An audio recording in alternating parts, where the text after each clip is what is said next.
नयनम् पीताम्बरा लंकृतम् श्यामं दुर्भुजं प्रसन्नवदनं श्रीशीतया शोभितम् कारुण्यामृत सागरं प्रियगणे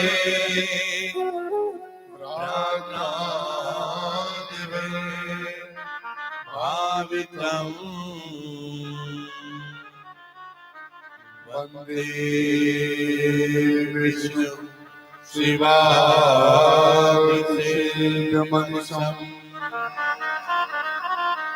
भक्तिप्रसीदिप्रदम् अतुलित बलधामम्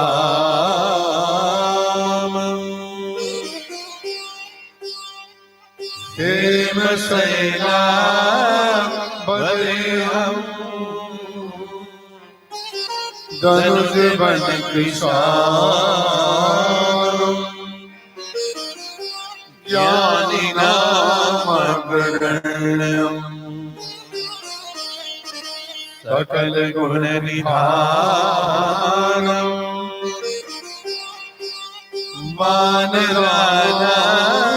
वानराणामधीशम् रघुपति प्रिय भक्तम् वात जातम् नमामि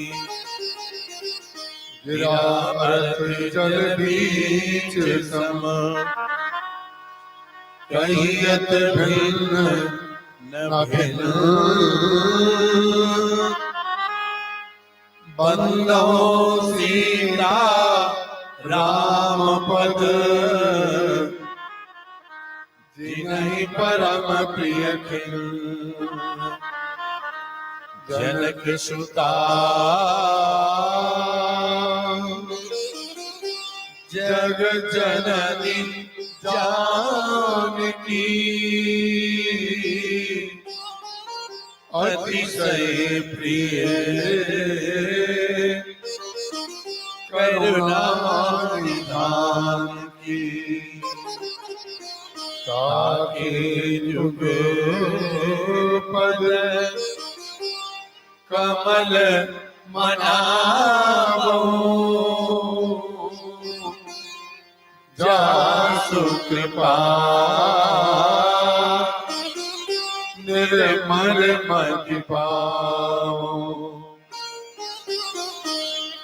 श्री गुरु चरण सरोज रज निज मन मुकुर सुधार वरणो रघुबर विमल यश जो दायक फलचार हृदय विराजत राम सिंह और दास हनुमान ऐसे श्री गुरुदेव को बारंबार प्रणाम। बोले सियावर रामचंद्र भगवान की जय। उमापति महादेव की जय। पवन सुत हनुमान की जय। गुरुदेव भगवान की जय। गंगा मैया की जय। नर्मदा मैया की जय। जय जय सीताराम।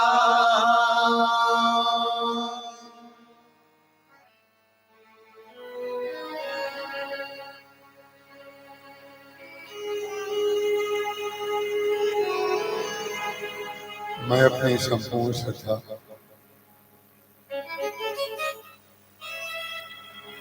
श्री रामचरितमानस गोस्वामी तुलसीदास जी महाराज और अपने गुरुदेव के श्री चरणों में अर्पित करता हूँ।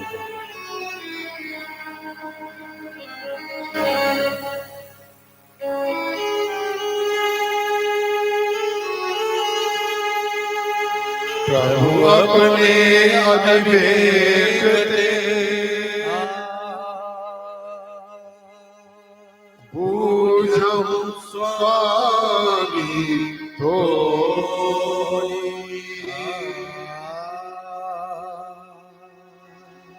कृपा सिंधु सादर कहो जानी दास निज मोही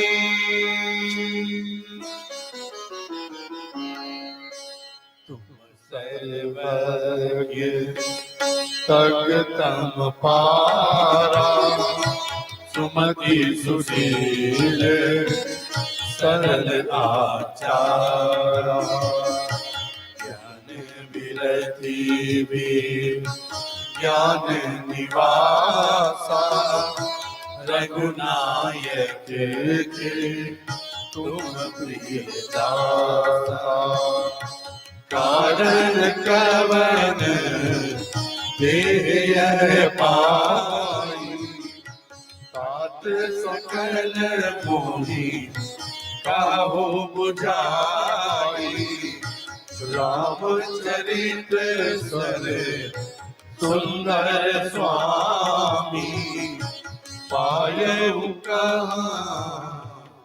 कहु न बगामी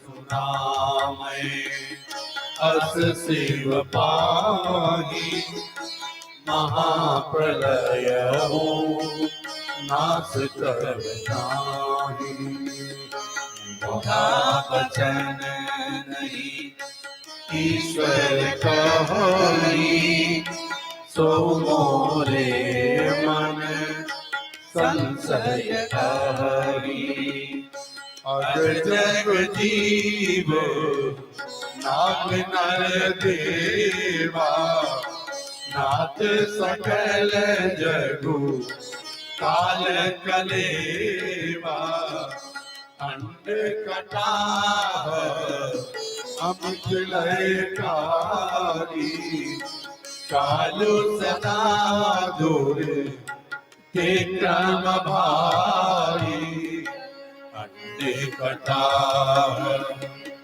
अमित लयकारी कालु सदा दूर ते क्रम भारी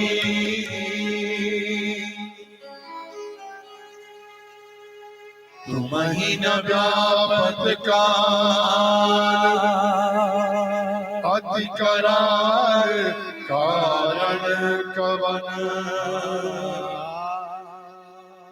मोहि सो कहु कृपाल ज्ञान प्रभाव की जोग बल बोलिए सियावर रामचंद्र भगवान की जय। हरि अनंत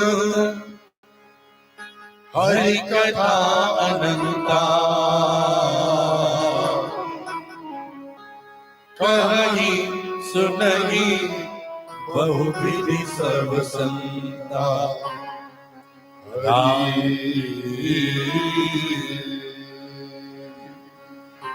अनंत हरि कथा अनंता कही सुनहि सब संता राम अनंत अनंत गुण अमित कथा विस्तार सुनी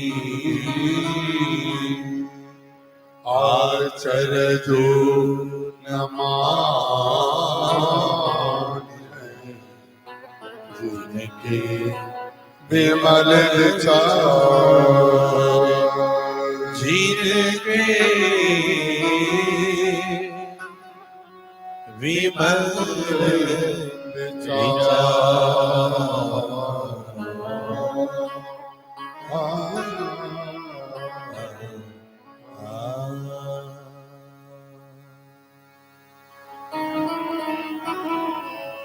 हमारे प्रभु ठाकुर जी की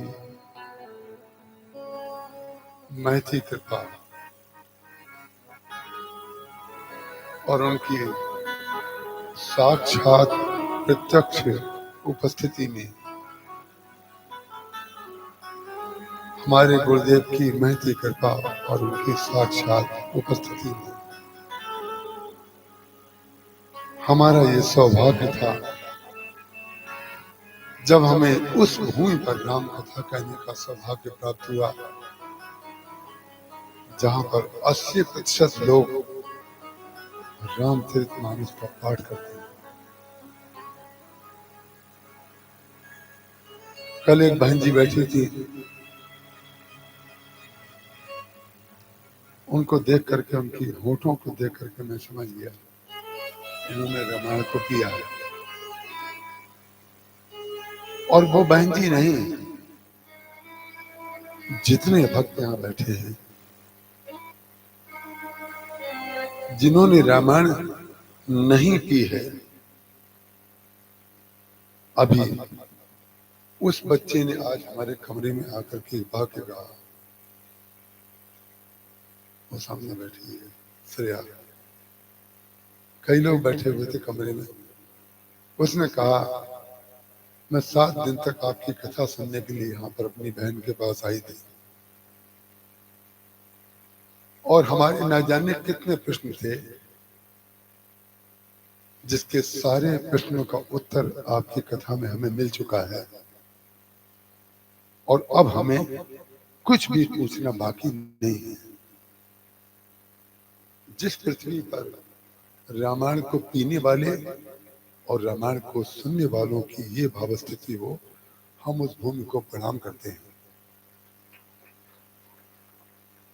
राम कथा यज्ञ में जितने भक्त यहाँ पर कथा सुनने की भावना से पधारे, हम नित्य उनके चरणों में प्रणाम करते आए हैं।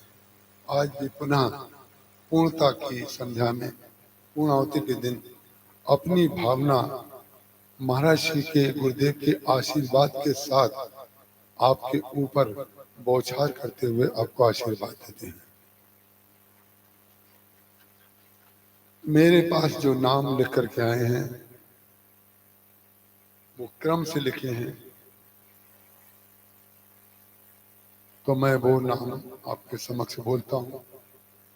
संभवतः एक नाम ऐसा है वो आज नहीं है, लेकिन जब नाम आ गया है तो निश्चित रूप से भाव शरीर से वो होंगे। श्री रुद्र प्रताप सिंह जी आए।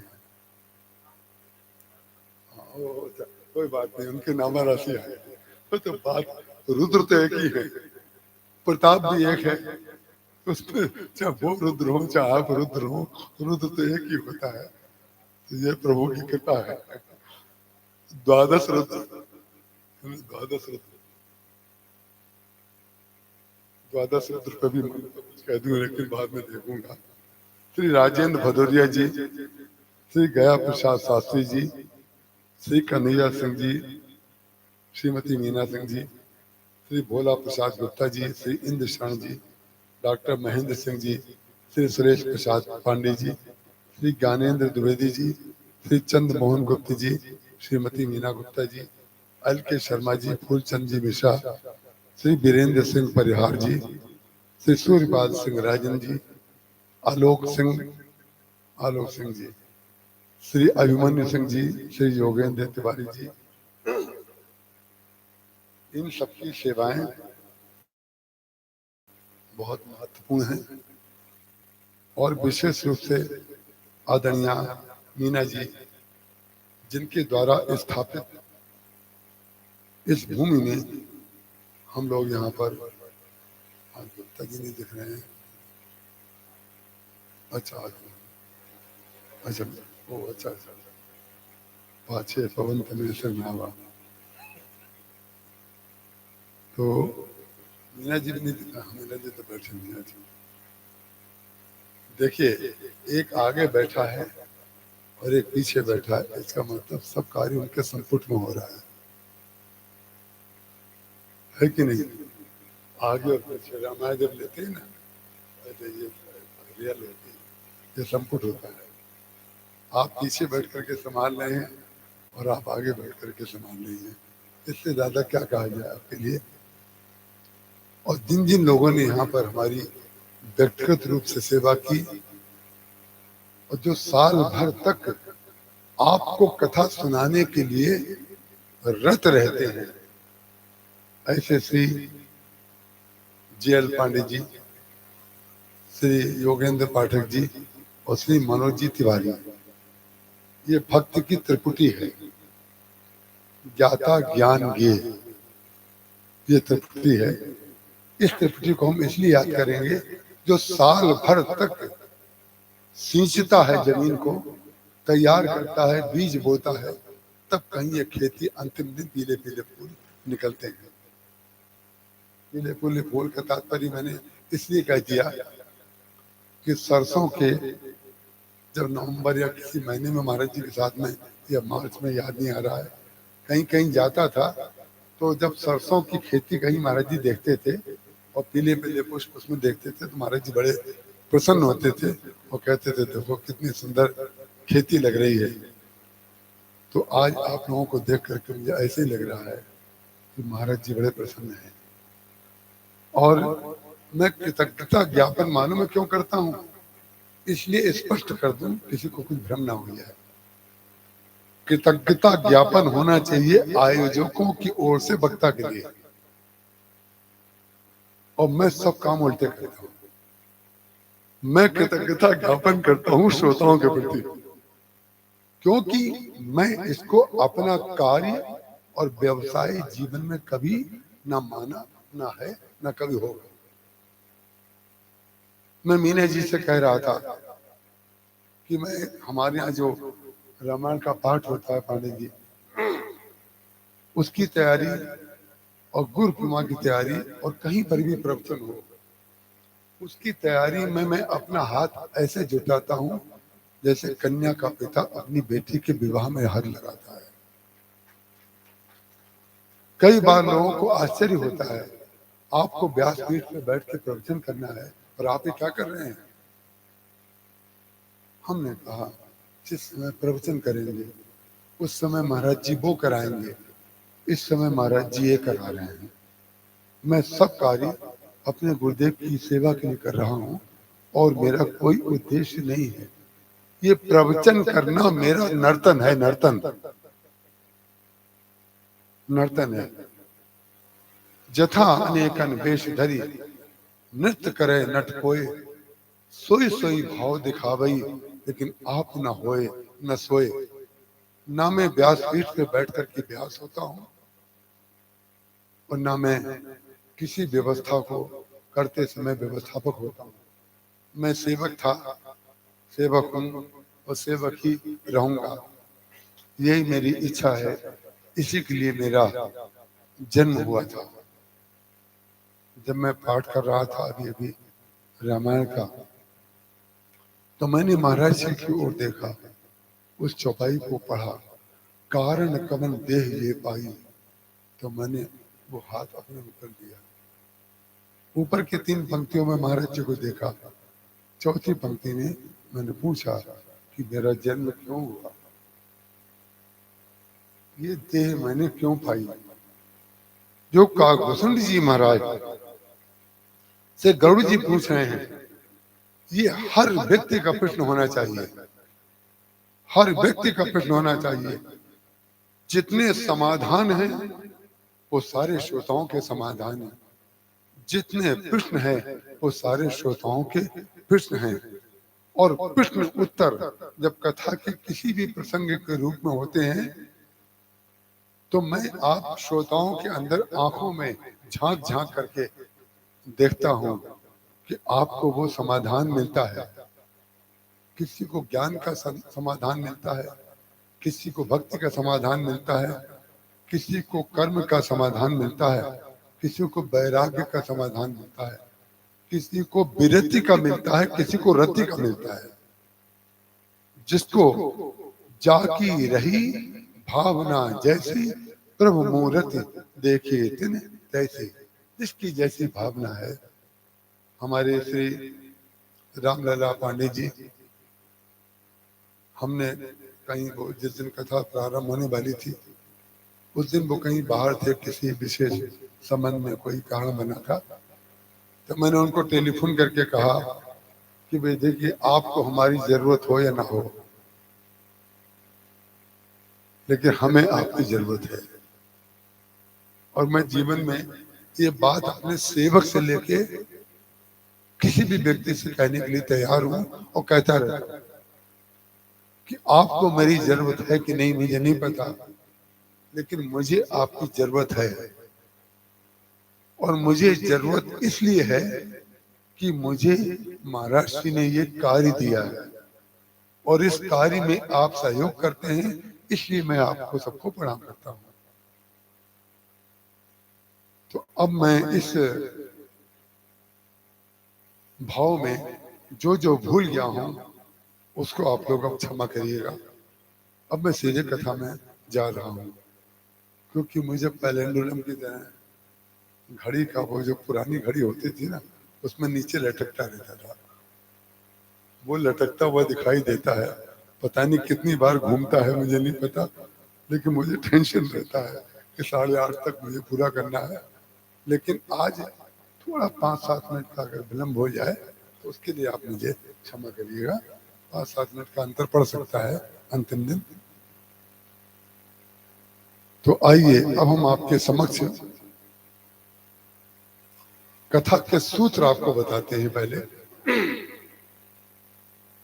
सब कर फल रघुपति पद प्रेम, और इसके बिना कोई संसार में व्यक्ति कुशल क्षेम से नहीं रह सकता है। उसके लिए हमने 3 शब्द निकाले और तीनों शब्द जो है वो ज्ञान भक्ति कर्म के प्रतिपादक शब्द हैं, पर्यायवाची शब्द हैं। उसके अर्थ को आपको समझाएंगे, क्योंकि केवल वैदिक कथा कह दी जाए तो जो बच्चे हैं उनको भी तो समझाना है, और जो बड़े हैं उनको भी समझाना है, जो मध्य के हैं उनको भी समझाना है। तो कथा का उद्देश्य ये है कि जो जहां बैठा हो उसको कुछ ना कुछ जरूर मिल जाए। जैसे प्रसाद बांटा जाता है तो छोटे और बड़े का भेद नहीं किया जाता है, सबको एक ही पुड़िया है, एक ही डब्बा सबको दिया जाता है।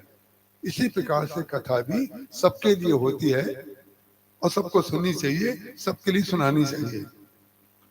3 शब्द हैं। एक है संवाद, ये शंकर जी और पार्वती जी का संवाद है। ये उमा शंभु संवाद है। रामचरितमानस में गोस्वामी जी ने इस शब्द का प्रयोग किया है। और एक ध्यान रखना है, समय। समय जानी गुरु आय सो पाए, लेन प्रसून चले। हनुमान भगवान श्री राम जब समय पाते हैं, और समय जब आ गया तभी विश्वामित्र जी ने धनुष तोड़ने के लिए कहा। एक संवाद, एक समय और एक संभावना, इन तीनों शब्दों को आप लोग अपनी गांठ में बांध करके रख लें। और जिनकी उम्र अधिक हो गई है वो अपने आप से ये पूछें कि हमने इतनी उम्र में क्या सीखा, और यदि सीखा है तो उसका परिणाम क्या दिखाया। और जो छोटी उम्र वाले हैं उनको बड़ी उम्र वालों को देख करके ये सीखना चाहिए कि हमें क्या क्या सीखना चाहिए, और मध्य वाले को सारी संभावनाओं पर विचार करना चाहिए। मध्य वाले को संभावना में रहना चाहिए, ये भी हो सकता है, ये भी हो सकता है। इन तीन शब्दों का जब मंथन करेंगे तो रामचरितमानस में से वो अमृत आपको मिलेगा जिसको पी करके आप धन्य हो जाएंगे। हम आपसे ये पूछना चाहते हैं कि ये तो किसी को पता नहीं है कि उसका शरीर कब पूर्ण होगा, ना हमें पता है ना आपको पता है। जब पता नहीं है, हम आपसे एक निवेदन करेंगे, कृपा करके अभी भी अगर किसी का टेलीफोन ऑन हो तो कृपा करके आप स्विच ऑफ कर लें। तो जो मध्य में चल रहे हैं उनको प्रत्येक संभावना का ध्यान रखना चाहिए, और जब हमें ये पता नहीं है कि और कितने दिन बाकी हैं, कल भी हो सकता है अंतिम दिन, अभी भी हो सकता है, 10 वर्ष बाद भी हो सकता है, 15 वर्ष, 50 वर्ष, 100 वर्ष, 110, 120, जो भी जिसका जैसी आयु हो सकता है। तो ये ध्यान रखा जाए, जब कभी भी समय आ सकता है तो ये मान के चलना चाहिए कि हर दिन ये संभावना मानी जाए कि हमारा अंतिम दिन है, और आप हर दिन ये संभावना रखेंगे कि आज हमारा अंतिम दिन है, तो आपके जीवन में सावधानी बनी रहेगी। और वो सावधानी जिस प्रकार का व्यवहार संसार में कराएगी, घर में कराएगी, उस प्रकार की सावधानी व्यक्ति को नित्य करनी चाहिए। क्योंकि आपको फिर ये ध्यान रहना चाहिए हमारा नाम बाद में किस रूप में लिया जाएगा। इस संभावना का सुखद परिणाम है। इसलिए जब गरुड़ जी महाराज काकभुसुंड जी महाराज के पास जाते हैं तो उन्होंने कहा, कृपा करके आप हमें ये बताइए कि आपका आगमन किस लिए हुआ है और हम आपकी क्या सेवा करें। उन्होंने कहा, जिस लिए मैं आया था, जिस लिए मैं आया था वो कार्य तो हो गया, और मुझे पूर्ण विश्वास है कि जब बच्चे ये बात कह सकते हैं बगैर रामायण पढ़े, तो जिन्होंने रामायण का पाठ किया है, कर लिया है, सुना है, सुना दिया है, उनको तो बहुत ध्यान देने की बात है। इतनी पूंजी का तात्पर्य मैं धन से नहीं लेता हूं, इतनी पूंजी कहीं व्यर्थ ना हो जाए, इस पूंजी का हमें सदुपयोग करना है। हर दिन को अंतिम दिन मान करके व्यक्ति को बहुत सावधानी के साथ, गरुड़ जी ने कहा, हम जिस लिए आए थे वो कार्य तो आपके पास आने से पहले 1 कोस दूर काकभुसुंड जी महाराज जहां पर विराजमान रहते हैं सुमेरु पर्वत पर, उसके कोस दूर चारों ओर अविद्या का प्रवेश नहीं है। जैसे आप इस समय कथा सुनने बैठे हैं, इस समय किसी को अपने बारे में कोई ज्ञान नहीं है, यही अविद्या से निवृत्ति है। जब आप कथा सुनने बैठे हैं तो अविद्या से निवृत्त रूप आपका सामने दिखाई दे रहा है, आपको अनुभव हो रहा है। इसका तात्पर्य क्या है? जब अविद्या नहीं है तो क्या है? बोले विद्या है। सत्संग में व्यक्ति विद्या में निष्ठ होता है, विद्या में विहार करता है, आनंद आता है। न जाने कितने भक्त ऐसे होंगे कि जब कथा वाचक कोई संत कोई वाक्य भाव बोलता है, जब कोई भाव बोलता है तो उससे आगे भी कुछ बातें आपके मन में आती होंगी। ये भी कहा जा सकता है, ये भी कहा जा सकता है, ये भी कहा जा सकता है। ये जो आपके अंदर भाव आता है, इसका तात्पर्य है कि आप विद्या में निष्ठ हैं। अविद्या, अस्मिता, राग, द्वेष और अभिनिवेश, ये माया के, अविद्या के 5 रास्ते हैं। अविद्या, अस्मिता, राग, द्वेष, अभिनिवेश। आप लोग सब जानते हैं, आपको इसकी व्याख्या क्या बताई जाए? तो जब सुनते समय आप अविद्या से मुक्त रहते हैं तो धारण करते समय तो धन्य हो जाएंगे। उसी कथा को धारण कर लीजिए। और सबसे पहले धारण करने का परिणाम ये है, हम आपसे कह चुके, संसार का जो व्यक्ति छोटे से बड़ा व्यक्ति व्यवहार करे और बड़े से छोटा व्यक्ति व्यवहार करे, तो छोटा ये माने ये भगवान की कृपा है और बड़ा भी ये माने कि भगवान की कृपा है। 15 दिन के अंदर संवाद शुरू हो जाएगा। संवाद अगर बंद हो गया तो संभावना बिगड़ने की रहती है। काहे कि संवाद बंद हो जाएगा तो विवाद की संभावना बनी रहेगी, और संवाद अगर होता रहेगा तो कथा की संभावना बनी रहेगी, सत्संग होता रहेगा। कभी भी अपने प्रिय जन से संवाद नहीं बंद करना चाहिए। संवाद बंद मत करिए। इसीलिए पहले पूरा परिवार जो था, पुराने जमाने में सारे परिवार के लोग बीच में बैठ करके भोजन करते थे। भोजन क्यों करते थे? आज भी कई परिवारों को हम जानते हैं कि भोजन दिन भर ऑफिस में, भले ही सब बच्चे अलग अलग काम करें, लेकिन भोजन एक ही टेबल पर करेंगे। ऐसे कई घरों में अभी भी ये प्रचलन है। क्यों? क्योंकि कम से कम सुबह जलपान करते समय, ऑफिस जाने से पहले, और रात्रि को भोजन में बैठ जाएं। तो जब भोजन में और जलपान में बैठेंगे तो गूंगे होकर तो बैठेंगे नहीं, गूंगे होकर नहीं बैठेंगे, बोलेंगे। जब बोलेंगे तो एक दूसरे को समझने का अवसर मिलता है। और ध्यान रखिएगा, 2 व्यक्ति अगर आपस में संवाद बंद कर देंगे तो हानि मालूम है किसी होगी? तीसरे की।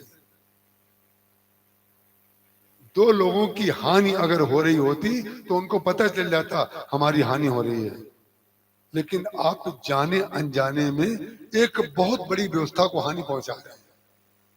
इसलिए संवाद कभी बंद नहीं करना चाहिए। संवाद बंद करते ही विवाद की संभावना हर पल बनी रहती है, और संवाद करते करते संवाद की संभावना हर पल बनी रहती है। कहा भुसुंडी जी महाराज से, उन्होंने कहा कि हम आपके आश्रम में प्रवेश करते ही हम भूल गए कि हम क्या क्या पूछने आए थे। हमारी अविद्या समाप्त हो गई, अस्मिता समाप्त हो गई, राग, द्वेष, मोह, भ्रम, संशय सबका निवारण हो गया। नाथ देख सुंदर तब आश्रम, गयो शोक, गयो मोह, संशय नाना भ्रम। मोह भी चला गया, संशय भी चला गया और भ्रम भी चला गया, मोह भी चला गया। और फिर उन्होंने आगे जाकर के स्वीकार किया कि मुझे भगवान को उत्पीड़ित होते देख करके, पीड़ित होकर के देख करके, बिलखते हुए देख करके ये भ्रम हो गया था कि भगवान ऐसे क्यों कर रहे हैं। उन्होंने कहा अब बताइए मैं क्या करूं? आपका मोह तो भ्रम हो गया, दूर हो गया, संशय भी दूर हो गया, भ्रम भी दूर हो गया, अब हम आपकी सेवा क्या करें? तब उन्होंने कहा अब आप हमें प्रभु की कथा सुनाइए। जब संशय, मोह, भ्रम से निवृत्ति हो गई, जब अविद्या से निवृत्ति हो गई, तब कथा सुनने की भावना का उदय होता है। अब सिद्ध हो गया कि आप इस विद्याग्रस्त नहीं हैं, तभी तो कथा में आए हैं। जो काग भुसुंडी जी महाराज ने कहा कि हमें यहाँ आते ही हमारी अविद्या से निवृत्ति हो गई, और आप जब इतने शांत भाव से बैठे हैं, किसी को पता नहीं कौन किस जाति का है, कौन कितना पढ़ा लिखा है, कितने पैसे जेब में है, क्या करना है, सब भूल गया है। जहां सब भूला वहीं सब याद आ गया। याद आना क्या है? याद आना यह है कि भगवान की आप कथा सुनाई। काकभूषण जी महाराज ने उनके चरणों में प्रणाम किया कि अविद्या से निवृत्ति के बाद कथा सुनने की आपकी इच्छा है। तब उन्होंने वही पार्वती जी ने जो प्रश्न किया था, जो भरद्वाज जी ने प्रश्न किया था, वही वाला प्रश्न जो है गरुड़ जी महाराज ने जो किया और की कथा सुनाई है।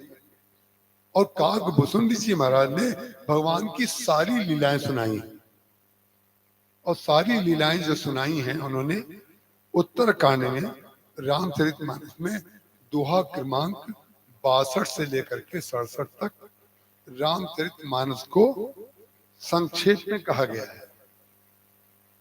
जो लोग पूरी रामायण ना भी पढ़ पाए तो कम से कम एक बेसिक रूप में, क्रम रूप में उसको पढ़ सकते हैं कि काकभूषण जी महाराज किस प्रकार के सुनाते हैं। सुनाने के पश्चात सारी कथा सुना दी। सुनाने के पश्चात उन्होंने, जिसको आप लोग कहेंगे आत्मकथा, संसार का व्यक्ति आत्मकथा लिखेगा तो उसकी कथा लिखी जाएगी, लेकिन भक्त अपनी आत्मकथा लिखता है तो उसमें भगवान की कथा होती है। श्री गुरु चरण सरोज रज निज मन मुकुर सुधारी, बरनौ रघुबर विमल जस जो दायक फल चाहे। गोस्वामी तुलसीदास जी महाराज हनुमान चालीसा का पहला दोहा यही लिखते हैं कि मैं अपने प्रभु श्री राम जी का यश विरध सुंदर यश लिखने जा रहा हूं।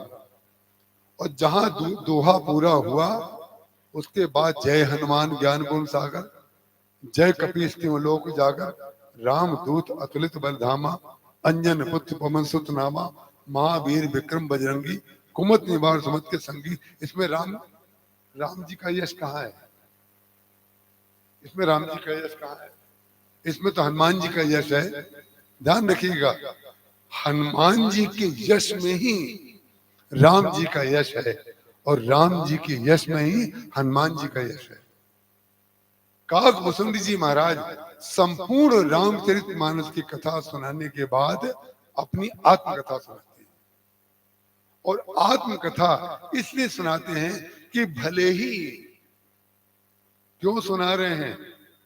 क्योंकि लोमश जी महाराज ने, ये बहुत सूक्ष्म तत्व है रामचरितमानस का, बहुत सूक्ष्म तत्व। ये सपने में दिख सकता है या आभास हो सकता है, चिंतन से नहीं होगा, या गुरु कृपा से स्वप्न में दिख जाए या आपको आभास हो जाए किसी समय। जैसे बिजली कड़कती है कभी कभी रात में अंधेरे में, और जिस समय बिजली कड़कती है तो बादल में एक लहर सी दिखाई देती है बहुत बड़ी। वो वाली लहर जो है कभी कभी ऐसी वस्तुओं को सड़क पर दिखा देती है जो आप टॉर्च लगा करके भी नहीं देख सकते। वो कौन सी लहर है? सूझई राम चरित मन मानिक, गुप्त प्रगट जहां जो जई खाने, वो वाली लहर। तो साधक जब रामायण का चिंतन करता है, अपने गुरु का या अपने इष्ट का चिंतन करता है, उस समय एक लहर आती है, और वो लहर जब चमकती है उस समय कोई एक सूत्र आपके दिमाग में आ जाता है, और जहां वो सूत्र आया उस सूत्र का विस्तार या तो भगवान का चरित्र होगा या भक्त का चरित्र होगा। उस सूत्र का विस्तार काकभूषण जी महाराज अपनी आत्मकथा, राम कथा सुनाने के बाद अपनी आत्मकथा सुना रहे हैं कि एक बार ऐसा हुआ। पहले उन्होंने ध्यान बताया, जो वक्ता प्रवचन करेगा वो ध्यान जरूर करेगा। मगन ध्यान रस दंड जुग, पुण्य मन बाहर की, रघुपति चरित महेश तब। फिर वर्णन करते हैं, फिर उन्होंने रामचरितमानस का वर्णन किया, लेकिन पहले 2 घड़ी के लिए अंदर चले गए, ध्यान किया। तब उन्होंने ध्यान क्या बताया? जो ध्यान दूसरे को बताया जाएगा, एक ध्यान किया जाता है और एक ध्यान कराया जाता है। जब आप ध्यान करेंगे तो वाणी अवरुद्ध हो जाएगी। जब आप ध्यान करवाएंगे तो पहले वाणी अवरुद्ध होगी, बाद में वाणी खुलेगी। ये कौन सी प्रक्रिया है? बोले पहले परा स्थिति है। जब अंदर ध्यान में गए, मगन ध्यान रस दंड जो, पहले परा स्थिति में चले गए। जैसे आप जमीन में बीज बोते हैं तो जो बीज बोते हैं वो जमीन में बीज दिखाई नहीं देता है, वो उसकी परा स्थिति है, लेकिन वो होता है। बीज जो आपने बोया है वो आपको अच्छी तरह मालूम है कि अंदर है, और ये विश्वास आपको होता है कि जो बीज हमने बोया है वो कभी न कभी निकलेगा। तो जब बीज अंदर फूटता है, पहले परा स्थिति हो गई कि पता नहीं कहां चला गया अंदर बीज। आपने जमीन तैयार कर दी, पानी भी लगा दिया, उसकी देखरेख करने लगे, लेकिन अंदर बीज है। लेकिन पानी और गर्मी के मिलने से, पानी और गर्मी के मिलने से जो ऊष्मा पैदा हुई, जो गर्मी पैदा हुई, पानी ठंडा गर्मी गर्म, जब तक विरोधी तत्व नहीं मिलेंगे तब तक जो परा स्थिति है उसकी बैखरी नहीं बनेगी। जो अद्वैत है वो विशिष्टाद्वैत नहीं बनेगा। जो निर्गुण है वो साकार नहीं बनेगा। जो निराकार है वो साकार नहीं बनेगा, और जो निर्गुण है वो सगुण नहीं बनेगा। उसका कारण क्या है? उसकी एक प्रक्रिया होती है। जब अंदर वो परा रूप में अंदर गया, उसके बाद जब पानी ठंडा और ऊपर से सूर्य का ताप पड़ा, दोनों मिलकर के गर्मी बनी, और गर्मी बनने के बाद उसमें उस बीज के ऊपर गर्मी का प्रभाव पड़ा। जब प्रभाव पड़ा तो परिणाम क्या हुआ? वो बीज फूट गया। जब बीज फूटा तब भी आपको नहीं दिखा, लेकिन अब इसकी स्थिति परा नहीं रह गई। अगर वो फूट गया बीज तो परा से ऊपर उठ गया, परा नहीं रह गई। फिर उसका नाम क्या पड़ गया? बोले मध्यमा। अब उसकी स्थिति दूसरी हो गई, प्रथमा से मध्यमा में चला गया।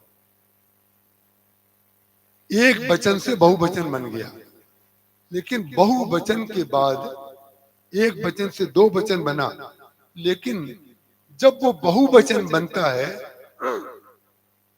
तो बहुवचन के बाद फिर कुछ नहीं बनता। बहुवचन बन गया, एक वचन, 2 वचन और फिर बहुवचन। फिर 3 वचन नहीं कहा जाता है, 3 वचन, क्योंकि तीसरे के बाद तो वो सब सामने आ जाता है। जब निर्गुण निराकार कहते हैं भगवान को, इसका तात्पर्य ये नहीं है कि उनमें कोई गुण नहीं है। इसका तात्पर्य है कि जितने गुण आप जानते हैं वो तो उनमें है ही हैं, लेकिन जिनको आप नहीं जानते हैं वो भी सब उनके अंदर हैं, इसीलिए वो निर्गुण हैं। और सब कुछ करते हुए भी कभी सगुण नहीं होते। जथा अनेकन वेश धरी नृत्य करे नट कोय, सोई सोई भाव दिखावई, आप न होए न सोए। उसके अंदर विचलन इसलिए नहीं आता है क्योंकि बीज जो परा में था वो बीज अपने आप को पौधे में डाल देता है। वो परा उस मध्यमा में आ गया, मध्यमा में आ गया। मध्यमा के पश्चात जब वो पश्चंती हुआ तो थोड़ा सा पौधा दिखाई दिया। जहां पौधा दिखाई दिया तो पौधा जब दिखाई देता है उस समय पानी डालते समय किसान को बहुत ध्यान रखना पड़ता है कि इतना पानी डालें कि पौधा गल न जाए। जब किसी में संभावना दिखने लगी कि अब इसमें ये पौधा निकलेगा, धान्य निकलेगा, तो उस संभावना को पुष्पित पल्लवित करना पड़ता है। उस संभावना को पुष्पित पल्लवित कैसे किया जाएगा? उसको किया जाएगा अपनी वाणी से। ध्यान रखिएगा, इतना पानी डालिए, उतना ज्ञान दीजिए जितना उसको चाहिए। छोटे से बच्चे को जो बात हम 80 साल में नहीं सीख पाए, वो छोटे से बच्चे को सिखाने की आशा करते हैं। तो पहले हम अपने आप से पूछें कि हमसे तो किसी को कष्ट नहीं होता है। हम अपने आप से पहले पूछें कि ऐसा तो नहीं है हम अपने को बड़ा भारी ज्ञानी समझे बैठे हैं और दूसरों को कष्ट दे रहे हों। ये हर सुशिक्षित व्यक्ति के लिए बहुत बड़ा पाठ है। जिस व्यक्ति को अपने से छोटों से कोई ऑब्जेक्शन है, कोई शिकायत है, ऐसा लग रहा है हमारे मन का नहीं करता है, तो उस व्यक्ति को एक मिरर लेना चाहिए, एक शीशा लेना चाहिए। राय सुभाए मुकुर कर लीना, बदन बिलोक मुकुट समकीना। तो उसे पता चल जाएगा अब हमारे कान के पास के बाल सफेद हो गए। ये बहुत आवश्यक बात है। जब बीज पश्चंती होता है उस समय सबसे ज्यादा उसके रख रखाव की सावधानी की जरूरत पड़ती है। कहीं अगर ज्यादा पानी दे दिया, ज्यादा प्रेम कर दिया, पानी देना माने प्रेम कर देना, ज्यादा पानी दे दिया तो गल जाएगा और बिल्कुल पानी नहीं दिया तो सूख जाएगा। ये संतुलन है कि नहीं? ये रामचरितमानस के अतिरिक्त आपको नहीं मिलेगा, क्योंकि रामचरितमानस ही एक ऐसा ग्रंथ है जो टेक ऑफ और लैंडिंग दोनों के बीच में उड़ता है। और संसार का कोई व्यक्ति ऐसा नहीं है जो टेक ऑफ कर गया हो उसको लैंडिंग ना करना पड़े। और लैंडिंग हवाई जहाज ही नहीं, हम लोग ही नहीं, अरे भाई पुनर्जन्म भी तो लैंडिंग है। जो लोग सुसाइड कर लेते हैं, जो लोग कहते हैं हम कुछ खा के मर जाएंगे, हम कहते हैं इससे खराब बात तो कोई है ही नहीं। जिसका समाधान जिंदा में मिल सकता था उस समस्या को दुगना कर रहे हो। क्योंकि जब तुमने अपने वर्तमान के समय में 3 शब्द मैंने कहे थे, उसमें समय भी था, संभावना भी थी और संवाद भी था। और तीनों बातें जो हैं गरुड़ काग भुसंडी संवाद में हुई हैं। और रामचरितमानस में जो उन्होंने पूरा रामचरितमानस सुनाया काग भुसंडी जी ने, उसमें तीनों का सामंजस्य बताया गया। तो जब वो पौधा बड़ा हो जाए उसके बाद पानी डालने में थोड़ी गलती भी हो जाए, ना हो तो अच्छी बात है, हो जाए तो चल जाएगी। क्योंकि तब तक पौधा भी इतना समझदार हो जाएगा कि वो समझ जाएगा अब बुढ़े हो गए हैं, कोई बात नहीं, आज पानी डालना भूल गए या पानी ज्यादा डाल दिया, इतना समझदार वो हो जाएगा। लेकिन जब तक बच्चा समझदार नहीं है तब तक आप पानी ज्यादा डाल देंगे या नहीं डालेंगे, या तो सूख जाएगा या फिर गल जाएगा। जैसे खेती में हम लोगों को ध्यान रखना पड़ता है, ऐसे ही जीवन में वाणी के द्वारा काग भुसंडी जी महाराज ने सबसे पहले भगवान राम के बालक रूप का वर्णन किया। उन्होंने कहा जब प्रभु का जन्म हुआ और जब खेलने के लिए अयोध्या में आंगन में आते थे पिताजी के आंगन में, तो उनके सबसे ज्यादा सुंदर उनके चरण थे। सब कर फल रघुपति पद प्रेमा। आप देख लीजिए उत्तरकांड में जो ध्यान लिखा हुआ है उसमें सबसे पहले काग भुसंडी जी महाराज ने भगवान के चरणों का ध्यान बताया है कि मैंने चरणों का ध्यान किया। कैसे चरण थे? बोले गुलाबी गुलाबी तलवे थे, गुलाबी गुलाबी तलवे थे। ये तलवे कैसे दिख गए? अरे भाई कोई व्यक्ति कितना भी नीचे हो तो नाखून वाला भाग देखेगा या जो किनारा वाला भाग है वो देखेगा। तलवे उनको कैसे दिखाई दे गए? तलवे ऐसे दिखाई दे गए कि जब भगवान राम बालक थे, छोटे थे, तो दशरथ जी महाराज जो उनको बुला रहे थे नहीं आवत तजी बाल समाजा। और कौशल्या जब बोलन जाई, ठुमुक ठुमुक प्रभु चले उपराई। तो बच्चों को चल भी लेते हैं बच्चे छोटे छोटे, लेकिन चलना आता नहीं है। ये गिर क्यों पड़ते हैं मालूम है? बच्चे, छोटे बच्चे चलते चलते गिरते क्यों हैं? इसलिए गिरते हैं, मन चलता है तेज, शरीर को अभी अभ्यास नहीं है। मन होता है जल्दी काकभुसुंडी के पास पहुंच जाए, मन होता है ये खा लें, वो कर लें, उसको पकड़ लें। बंदर का बच्चा आएगा तो छोटा सा बच्चा मनुष्य का जो है तुरंत कूद के बंदर की ओर जाएगा। क्यों? उसको लगता है खिलौना आया है हमारे खेलने के लिए, और दौड़ के जाएगा। हम लोग ऋषिकेश में कोई बच्चा आता है तो कहते हैं इसको पकड़ो, क्योंकि बंदर को नहीं पता है कि अभी छोटा है, वो तो सीधे लगाएगा। हालांकि हमने देखा है अधिकांश बंदर बच्चों को नहीं छेड़ते, मैंने देखा है। अब वो अलग बात है कि कोई अलग तरह का बंदर हो तो वो बात अलग है, लेकिन बंदर का बच्चा भी मनुष्य के बच्चे को छेड़ता नहीं, उसको नहीं काटता है जब तक कि वो शैतानी ना करे।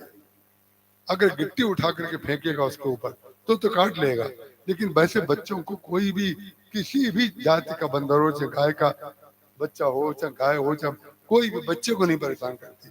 बच्चा खड़ा होगा उसको करके निकल जाएगी साइड करके। काकभुसुंडी जी महाराज ने तलवे कहां देख लिए?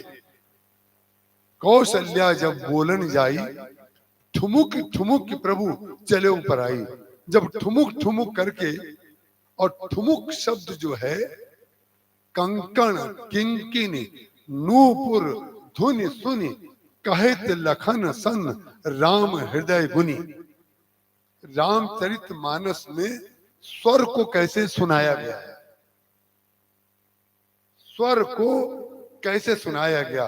कंकण, कंकण शब्द में स्वर हो रहा है, एक आवाज है, एक ध्वनि है कंकण में। कंकण, किंकिनी, नूपुर। कंकण होता है हाथ में, किंकिनी होती है कमर में, और नूपुर होते हैं पैर में। सखा ओठ तब सखिन लखाए। जब सखी ने हाथ उठाया, किंकिनी बोली, कंकण बोला, किंकिनी। फिर जब हिली तो किंकिनी, और फिर नूपुर। ये चाहे आप भक्त के संदर्भ में कहें, चाहे सीता जी के संदर्भ में कहें, क्रम यही होगा। कंकण, किंकण, नूपुर, धुन सुनी। जब श्री सीता जी देखने लगी भगवान को तो भी उनकी वही स्थिति थी। जब आप किसी को इंगित करेंगे कि वो देखो चंद्रमा, चंद्रमा किसी को ना दिखाई दे रहा हो, जैसे मान लीजिए आप कल्पना करिए कि करवा चौथ का दिन देखने की चेष्टा की जा रही है चंद्रमा को, और नहीं दिखाई दे रहा है, तो कोई ना कोई व्यक्ति इंगित करता है। कैसे इंगित करता है? वो देखो अम्मा, जैसा हसिया होता है ऐसे अर्ध चंद्राकार, वैसा वो पेड़ के पीछे देखो। तो हसिया क्योंकि माँ ने देखा है तो वो हसिये की कल्पना करती है। जब हसिये की कल्पना करती है, ऐसा टेढ़ी चीज क्या दिखाई दे रही है, तो हसिया तो दिखता नहीं, चंद्रमा दिखाई दे जाता है।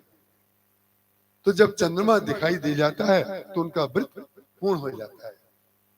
तो भगवान राम भी कंकण किंकिनी नूपुर धुन सुनी कहत लखन संग राम हृदय गुनी मानव मदन दुंदुभी दीनी मनसा विश्व विजय का कीनी। अब उस प्रसंग को स्वर के संदर्भ में हमने लिया।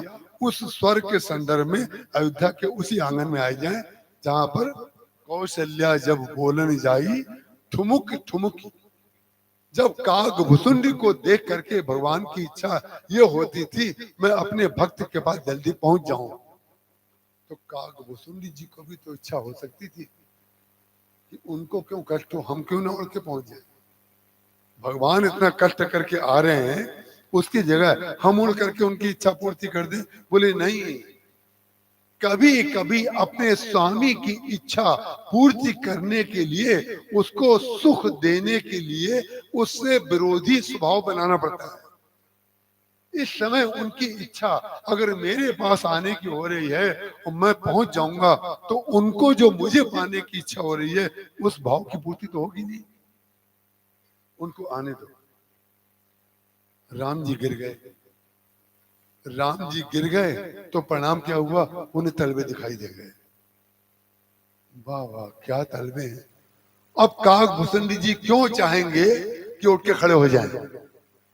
जब उन्हें चरण दिखाई दे रहे हैं, जो मुझे पाना था वो मुझे सब मिल गया। जब सब मिल गया तो जब हमें चरणों में ही, ध्यान रखिएगा, चरण तो बहुत लोगों को मिलते हैं, तलवे किसी विशेष को मिलते हैं। तलवे किसी विशेष को मिलते हैं।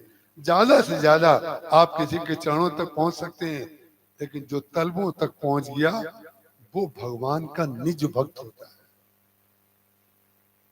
निज दास जो रघुवंश भूषण कबो मम सुमिरन कियो। ये निज दास था, जो निज होता है ना।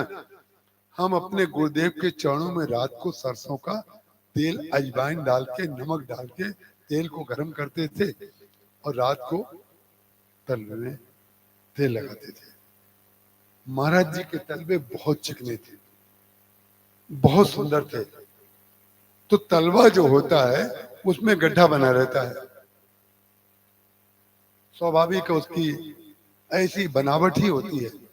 लेकिन जिनके तलवे में गड्ढा नहीं बना है और जिनके तलवे में गड्ढा बना है, हम आपको उसकी व्याख्या कर दें। जिसके तलवे में गड्ढा बना है वो परम पुरुषार्थी व्यक्ति होता है, और जिसका तलवा सिलवट है, चटनी पीसने जैसा, अब तो समझ गए ना, सिलवट्टा, जो बिल्कुल फ्लैट बना हुआ है, वो महाप्रमादी आदमी होता है, बहुत आलसी आदमी होता है, दूसरों को ऑर्डर देता है, खुद कुछ नहीं करता। इसलिए हमारे गुरुदेव के जो चरण थे उसमें गड्ढा था, और गड्ढे को सुख कब मिलेगा और गड्ढे की पूर्णता कैसे सिद्ध हो कि ये गड्ढा महाराज जी के लिए बना है, ईश्वर ने बनाया है, वो एक अलग बात है, वो नेचर है, वो प्रकृति है, वो बनावट है।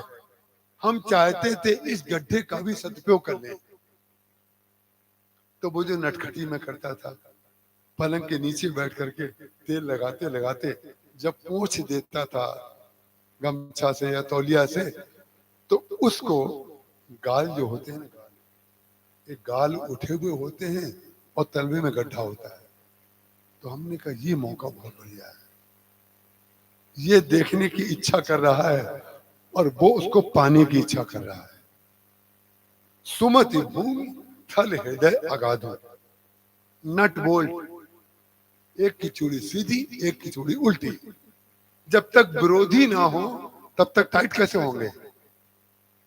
जब तक विरोध को आप स्वीकार नहीं कर लेंगे, एक नट बोल्ट नहीं टाइट होगा। ध्यान रखिएगा, दोनों में चूड़ी एक जैसी बनी हो तो जीवन भर लगा दीजिए, वो नट घूमता रहेगा, बोल्ट में नहीं कसेगा। क्यों नहीं कसेगा? विरोध को स्वीकार करिए पहले। और विरोध को कैसे स्वीकार करेंगे? विरोध को हमेशा भाव के द्वारा स्वीकार किया जाता है। तो मैं पूछने के बाद उन तलवों को अपने गाल में लगा लेता था, ऐसा 2 बार मैंने किया। तो मैंने महाराज जी से कहा, हमारे गाल भी इतने चिकने नहीं हैं जितने आपके तलवे हैं। तो महाराज जी ने कहा, तुम व्यर्थ की बातें बहुत करते हो, तुम्हारा स्वभाव है बिना मतलब के काम करना, व्यर्थ के काम करना, अपने काम में लगो। तुम्हें यही दिखता रहता है क्या? भले ही वो व्यर्थ की बात रही हो, लेकिन उस व्यर्थ की बात ने मेरा सोना, जगना और स्वप्न सबको धन्य कर दिया। जागत सोबत शरण तुम्हारी, हमारा सोना, जगना, जागृत अवस्था, स्वप्न अवस्था, सुषुप्ति अवस्था सब हमारी धन्य हो गई, क्योंकि हमें उसके अलावा कुछ दिखते नहीं। काकभूषण जी महाराज ने तलवे देख लिए, तलवे के बाद उन्होंने झंगुलिया, क्या पहने हुए हैं? पीत झंगुलिया। और झंगुलिया क्यों लिखा? कुर्ता लिख देते, कोई और शब्द लिख देते, अचकन लिख देते। माता जी ने बड़ी अच्छी अचकन सिलवाई थी उनकी, कुछ भी लिख सकते थे। बोले नहीं, झंगुलिया। झंगुलिया की विशेषता क्या है कि आप कपड़ा भी पहने रहिए, हम आपको देखते भी रहिए, इसलिए झंगुलिया लिखा। झंगुलिया ऐसी होती है जो पतले कपड़े की बनाई जाती है, उसमें पीछे लाइनिंग नहीं लगाई जाती, उसमें पीछे अस्तर नहीं लगाया जाता है। वो झंगुलिया होती है झीना झीना, माने आप पर्दा करे रहें और हम आपको देखते रहें, ये है झंगुलिया। तो भगवान राम जो छोटे से बालक रूप में झंगुलिया पहने हुए हैं, तो गोस्वामी जी ने झंगुलिया इसलिए लिखी कि ताकि आप मर्यादा पुरुषोत्तम है, मर्यादा पुरुषोत्तम है, आपकी मर्यादा भी बनी रहे और हमारा भाव भी बना रहे। आप कपड़े पहन के निकले, बहुत अच्छी बात है, लेकिन कितने कपड़ा पहनो, भक्त तो कपड़े के अंदर चला जाता है। वो तो उसके पास वो दृष्टि है, वो भगवान के अंग प्रत्यंग को देखना चाहता है, इसलिए वो झंगुलिया पहन करके आए। उन्होंने कानों का वर्णन किया, भगवान की नासिका का वर्णन किया, भगवान की आंखों का वर्णन किया, भगवान की भौहों का वर्णन किया, और फिर अंत में भगवान के जो बाल हैं घुंघराले, सीधे सीधे बाल तो अब बने हैं, पहले सौंदर्य की परिभाषा घुंघराले बाल होते थे, आजकल सौंदर्य की परिभाषा सीधे बाल हो गए। जो मन में आया कह दिया, यही है सीधापन। हम जैसा समझते हैं वैसा बोलते हैं, यही है सीधापन। और घुंघरालेपन में क्या है, कैसा बोलना चाहिए, कभी ऐसे कभी ऐसे कभी ऐसे।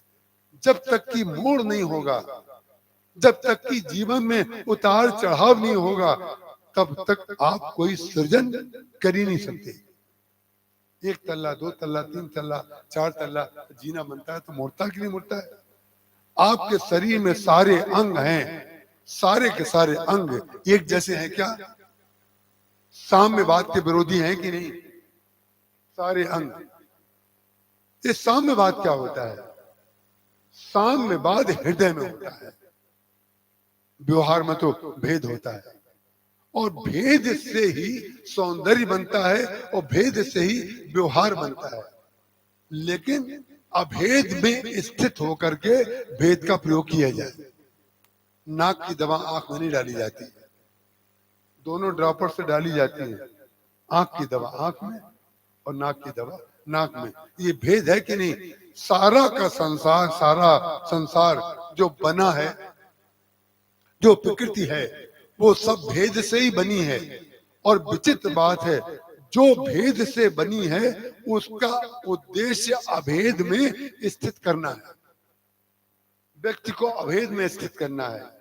तो मैं जो आपसे कह रहा था, परा स्थिति, मध्यमा स्थिति, और जब पौधा फूटा और बाहर निकला तो पश्यंती हो गई, माने हम और आप अब उसको देख सकते हैं।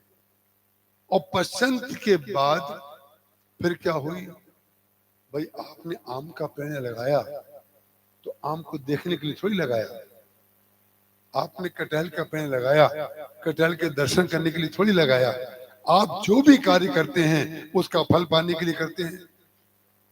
तब बैखरी, जब तक परा जो है बैखरी नहीं बनेगा, जब तक समाज कल्याण के लिए वो अपने अंदर रस नहीं लाएगा, गूदा नहीं लाएगा, तत्व नहीं लाएगा, तब तक समाज उसको कैसे उपयोग करेगा। और समाज के उपयोग की वस्तु नहीं होगी तो पैदा भी नहीं की जाएगी। ध्यान रखिएगा, आप भले ही उसकी बैखरी को फल समझें, गूदा समझें, लेकिन ध्यान रखिएगा हर बैखरी के अंदर परा साथ में जन्म लेता है। हर आम के अंदर एक बीज होता है, हर आम के अंदर एक बीज होता है। हर चौपाई के अंदर ज्ञान है, भक्ति है, कर्म है, शरणागति है, विरति है, रति है, साधना है, समाधि है, सब कुछ है। केवल आप सत पंच चौपाई मनोहर जान जे नर ऊर्धने दारुण अविद्या पंच जनित विकार श्री रघुवर हरें। हरि नाम भगवान का इसीलिए है कि ताकि भक्तों के दुख वो हर लेते हैं, इसलिए उनका नाम हरि है। काग भुसुंडी जी महाराज ने सारी कथा अपनी सुना दी और सुनाने के बाद उन्होंने कहा कि लोमश जी ने उनको श्राप दिया था। ये अपनी कमी बताने के लिए आत्मकथा सुना रहे हैं, अपने गुणों को नहीं छाप रहे हैं। ये समाधि स्थिति में ही आपको पता चल सकता है। अपनी कमी निकालने के लिए काग भुसुंडी जी महाराज ये आत्मकथा बता रहे हैं। रामचरितमानस पूरा हो गया, रामचरितमानस पूरा हो गया, उसके बाद पार्वती जी भी प्रश्न करती हैं और रामचरितमानस पूरा होने के बाद काग भुसुंडी जी आत्मकथा सुनाते हैं। तात्पर्य क्या है? हरि अनंत, हरि कथा अनंता, कहीं सुनहि बहुविध सब संता, राम अनंत, अनंत गुण अमित कथा विस्तार, सुनी आचरण न मानी है जिनके विमल विचार। जिसके हृदय में मल नहीं है, जो विमल है, उसको सुनने में टकटकी लगा कर सुनेगा कि अगली बार कौन सा वाक्य कहा जाएगा, कौन सा तथ्य कहा जाएगा। काग भुसुंडी जी महाराज कह रहे हैं कि हमारे ठाकुर जी मालपुआ लेकर के आते थे, थोड़ा सा खाते थे, थोड़ा सा गिराते थे, और मुझसे वो विनोद करते थे। भगवान ने विनोद जो है केवल दो से किया, एक काग भुसुंडी से और एक अंगद से। अंगद से पूछा जब 4 मुकुट उन्होंने भेज दिए थे लंका से कि तुमने कैसे पाया, तो विनोद करके उन्होंने पूछा, क्योंकि विनोद उससे किया जाता है जो अपनी उम्र से छोटा होता है। काग भुसुंडी जी भी छोटे और अंगद भी छोटा, कितनी मर्यादा है। शब्दों की मर्यादा देखिए। रामचरितमानस में विनोद शब्द वहां पर आया जिससे विनोद किया जा सकता है। बड़ों के कंधे पर हाथ रख के नहीं पूछा खाओ भी कैसे हो, ऐसे कोई पूछता है क्या? और कोई बड़ा ऐसा है जो बच्चे के कंधे पर हाथ ना रखता हो और पूछता हो खाओ भी कैसे हो? उसका कारण क्या है? बड़ा छोटे से विनोद कर लेता है, लेकिन छोटा बड़े से विनोद नहीं करता है। भगवान राम ने उनसे विनोद किया, उस विनोद को काग भुसुंडी जी महाराज समझ गए कि विनोद कर रहे हैं। लेकिन भगवान ने सोचा हमारे विनोद करते करते कहीं इनके मन में 1% भी कभी ये बात ना आ जाए कि लोमश जी को ये सौभाग्य नहीं मिला जो हमें मिला। लोमश जी को ये सौभाग्य नहीं मिला। वो व्यापक देखते थे ब्रह्म को, अगुण देखते थे, निर्गुण देखते थे, लेकिन उनको ये सौभाग्य नहीं मिला। भले ही उन्होंने हमें काग भुसुंडी बना के हमें सौभाग्य दे दिया, लेकिन वो इस सौभाग्य से वंचित रहे। तो भगवान ने अपने भक्त काग भुसुंडी के अंदर से एक ऐसी प्राकृत लीला की जो भगवान की माया थी। भगवान ने अपनी माया का प्रयोग गरुड़ जी के ऊपर भी किया था, और काग भुसुंडी के दर्शन और उनके आश्रम में आकर के गरुड़ जी माया से विरत हो गए। लेकिन काग भुसुंडी जी महाराज कह रहे हैं, अरे आप नहीं, मैं भी मायाग्रस्त हो चुका हूं। काग भुसुंडी जी ने कहा, मैं भी मायाग्रस्त हो चुका हूं। कैसे मायाग्रस्त हो गए महाराज, आप जरा बताइए। उन्होंने कहा, रोज मालपुआ खिलाते थे। एक दिन भगवान ने कहा, काग भुसुंडी आओ हमारे पास। मैं चला गया, जब मैं पास में गया हाथ उठा लिया, फिर मैंने दूर से जोर से छलांग मारी तो और हाथ उठा लिया, फिर मैंने तीसरी बार और जोर से छलांग मारी तो हाथ ऊपर कर लिया, मालपुआ नहीं खिलाया। तो मुझे थोड़ा अफसोस हुआ कि आज ये क्या कर रहे हैं। यही भगवान की माया है। जब तक आपकी इच्छा पूर्ति हो तो भगवान की कृपा, जब आपकी इच्छा पूर्ति ना हो तो भगवान की इच्छा। ये परम पूज्य बात श्री राम किंकर जी का वाक्य है। जब दिल्ली में प्रवचन में जाते समय उनको रीढ़ की हड्डी में जाते समय फ्रैक्चर हो गया, और प्रवचन में रीढ़ की हड्डी का फ्रैक्चर जब हुआ हो तो कल्पना करिए कितना कष्ट हुआ होगा।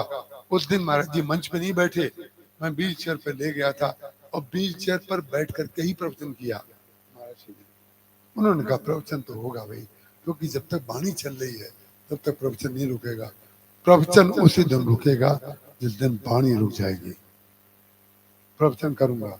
गए और उन्होंने प्रवचन में पहला शब्द कहा, पहला शब्द जो कहा वो यही कहा, और वही शब्द आपका आदरणीय लालमणि सिंह जी की बहुत इच्छा थी कि आज वो आए, संजोग से किसी कारण से नहीं आ पाए, कोई बात नहीं, लेकिन उनकी ये कल्पना थी कि महाराज श्री सीधी आए, लेकिन उनकी ये भावना है कि महाराज श्री के, ये उनकी भावना है, मैं अपनी नहीं बता रहा हूं, उनकी भावना है कि महाराज श्री की मैं उस रूप को नहीं बुला सका, लेकिन महाराज जी के इस रूप को मैंने बुला लिया। तो वो संदेश मैं आपको दे रहा हूं। क्या दे रहा हूं? महाराज जी ने कहा दर्द में कई इंजेक्शन लगे थे, कई दवाइयां लगाई गई, पट्टी बांधी गई, आदि आदि लगे, दर्द तो दर्द है। महाराज जी ने कहा जब तक सब कुछ आपके मन का हो तब तक भगवान की कृपा, और जब सब कुछ आपके मन का ना हो तो भगवान की इच्छा। फिर बाद में उन्होंने इच्छा और कृपा का विभाजन किया। उन्होंने कहा जब सब कुछ आपके मन का ना हो तो इच्छा का तात्पर्य ये मत समझ लीजिएगा कि आज कुछ बुरा हो रहा है, नहीं, बुरा नहीं। उस दिन फिर उन्होंने उसका एक और विभाजक रेखा खींची, उसमें और उसकी इच्छा की व्याख्या की। उन्होंने कहा जिस समय आपके मन का ना हो तो भगवान के भक्त को यह अर्थ लेना चाहिए कि आज भगवान की इच्छा की पूर्ति हो रही है। अब तक हमारी इच्छा की पूर्ति हुई, अब भगवान की इच्छा की पूर्ति हो रही है। वो कुछ माया कर रहे हैं। काग भुसुंडी जी महाराज को जब मालपुआ नहीं दिया तो काग भुसुंडी जी महाराज को थोड़ा गुस्सा आ गया, क्योंकि लोमश जी ने गुस्सा किया था। लोमश जी ने गुस्सा किया, उनको शाप दिया। उस समय उनको भगवान की कृपा की यह अनुभूति हुई कि उन्होंने ऐसा शाप दिया कि मैं उड़कर जाकर के अयोध्या के प्रांगण में पहुंच जाऊंगा, भगवान के दर्शन करूंगा। इसमें कृपा देखना बहुत सरल है, अनुकूलता में कृपा देखना सरल है, कि प्रतिकूलता में कृपा देखना भगवान की कृपा से संभव है। आज भगवान ने अपनी माया काग भुसुंडी के ऊपर घुमा दी। उन्होंने कहा बेटा लोमश जी जो ज्ञानी है, ज्ञानी भक्ति नहीं कछु भेदा, ज्ञान और भक्ति का ऐक्य करने के लिए लोमश जी भले ही वहां बैठे हुए हैं, लेकिन जो हमारे पास आ गया है वो ये ना समझ ले जो हमसे दूर है वो भाग्यशाली नहीं है, और हम भगवान के पास पहुंच गए हैं इसलिए ज्यादा बड़भागी नहीं। इसके लिए भगवान को काग भुसुंडी जी के ऊपर माया का प्रयोग करना पड़ा, और जहां भगवान माया का प्रयोग करेंगे तो हमारे द्वारा विपरीत कार्य हुए बगैर नहीं रहेगा। विपरीत कार्य क्या हुआ? भगवान के ऊपर क्रोध आ गया, और भगवान के ऊपर संशय हो गया और भ्रम हो गया। ये कैसी लीला कर रहे हैं? रोज तो मालपुआ खिलाते थे, इतना प्रेम करते थे, इतना दौड़ करके आते थे, आज इनका जो बात पहले थी वो अब नहीं रही। जो हम लोग कहते हैं संसार में लोगों से, जो बात इनमें पहले थी वो अब नहीं रही। उसका कारण क्या है ये मालूम? कब कहते हैं? जब आपकी इच्छा पूर्ति नहीं होगी तब आपको दूसरे में दोष दिखाई देगा, और जब तक आपकी इच्छा पूर्ति होती रहेगी तब तक सारे गुणों का आगार आप उसी को देखते रहेंगे। ये केवल अपनी इच्छा का खेल है, ध्यान रखिएगा। जितने लोगों में आपको दोष दिखाई दे रहा है इसका तात्पर्य है कि आपने अपने गुणों का प्रयोग उसके ऊपर नहीं किया। अपने गुणों का प्रयोग करिए, और जिन गुणों से आपको लाभ ना मिला हो उन अवगुणों को छोड़ दीजिए। उसका कारण क्या है? कम से कम कोई व्यक्ति तो प्रूफ हो जो ये बता सके कि उनका स्वभाव ऐसा था। ऐसा स्वीकार करना अलग बात है और ऐसा होना अलग बात है। आपको अच्छी तरह पता होगा लंका में रावण का चहेता केवल एक व्यक्ति था, एक भी नहीं था रावण। रावण समझ रहा था सारी लंका जो है वो हमारी है, हम राजा हैं, लेकिन केवल पूरी लंका में एक व्यक्ति उसको चाहता था, और वो उसका पुत्र था मेघनाद। मेघनाद के अलावा जितने थे वो सब कर जोरे सुर दुष्मीता विकुट विलोकत सकल सभीता। भय के कारण कोई आपके हाथ जोड़ा हुआ है तो प्रसन्न मत होइए, और प्रसन्न होकर के आपको नमस्ते करना भूल गया तो आप आनंद में विभोर हो जाएंगे। जो व्यक्ति आपको नमस्ते करना भूल जाए, जो आपको प्रणाम करना भूल जाए, अरे प्रेमी वो है, आपके पास आते उसको ये भी भूल जाए कि हमें प्रणाम करना, वो बातें करने लग जाए, बैठ जाए। ये मैं शिक्षा नहीं दे रहा हूं, ये भी होता है। कमला देवी अवस्थित थी जबलपुर में, बड़ी मचर के चलती थी, टेलीफोन में बड़ी भारी अधिकारी थी। महाराज जी के पास आई एक दिन, महाराज जी कथा में जा रहे थे और बड़ा सामान लादे हुए, मिठाई का डब्बा, फल, ये वो सब। तो महाराज जी का कहा इतनी तेजी से चली जा रही, अरे आप ही के पास तो आ रहे थे। महाराज जी उनसे पूछ रहे हैं कि कहाँ इतनी तेजी से जा रही हो? बोले हम तो आप ही से मिलने आए।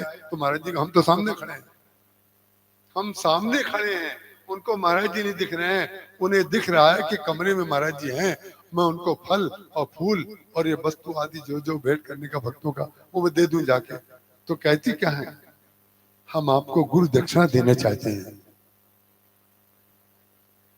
गुरु दक्षिणा का तात्पर्य उनका दीक्षा से था, हम उन्हीं की भाषा में बोल रहे हैं। हम उसको ये कह देते हैं कि उन्होंने कहा हम आपको गुरु दीक्षा देना चाहते हैं। तो महाराज जी ने कहा कल 11 बजे आ जाना, दीक्षा ले लूंगा। ये देखिए, जो गुरु ये बताए कि तुम्हें बोलना भी नहीं आता है, वो काहे का गुरु है? जो अपने शिष्य को प्रेम से व्यवहार में ले आए, वो गुरु नहीं है, उसको चेला बनना चाहिए। पहले प्रेम में हारा जाता है, जीतने की इच्छा नहीं की जाती, हारा जाता है। जो व्यक्ति प्रेम में यही दिखाई नहीं दे रहा है कि गुरु जी सामने खड़े हैं, तो महाराज जी ने कहा 11 बजे आ जाना, हम तुमसे दीक्षा ले लेंगे। और विचित्र बाद में उन्होंने मालूम क्या किया, जब महाराज जी ने उतरे, ओ बड़ी जोर से रोने की लगी, चरणों पे गिर गई, इतना बड़ा अपराध कर दिया। तो महाराज जी ने कहा दीक्षा तुम्हारी 11 बजे नहीं होगी, दीक्षा तुम्हारी अभी होगी। अपनी विस्मृति और भगवान से संबंध की अनुभूति, यही तो दीक्षा है। अपनी विस्मृति और भगवान के संबंध की अनुभूति, यही वस्तुतः दीक्षा है। बाकी मिठाई का डिब्बा और माला, एनवेलप और जितनी चीजें हैं, ये सब प्रतीकवाद है। ये इसलिए किया जाता है कि इसके बगैर किसी को चैन ही नहीं पड़ेगा। इन्होंने तो सीधे कह दिया राम राम जपो, ये तो हम जानते ही थे।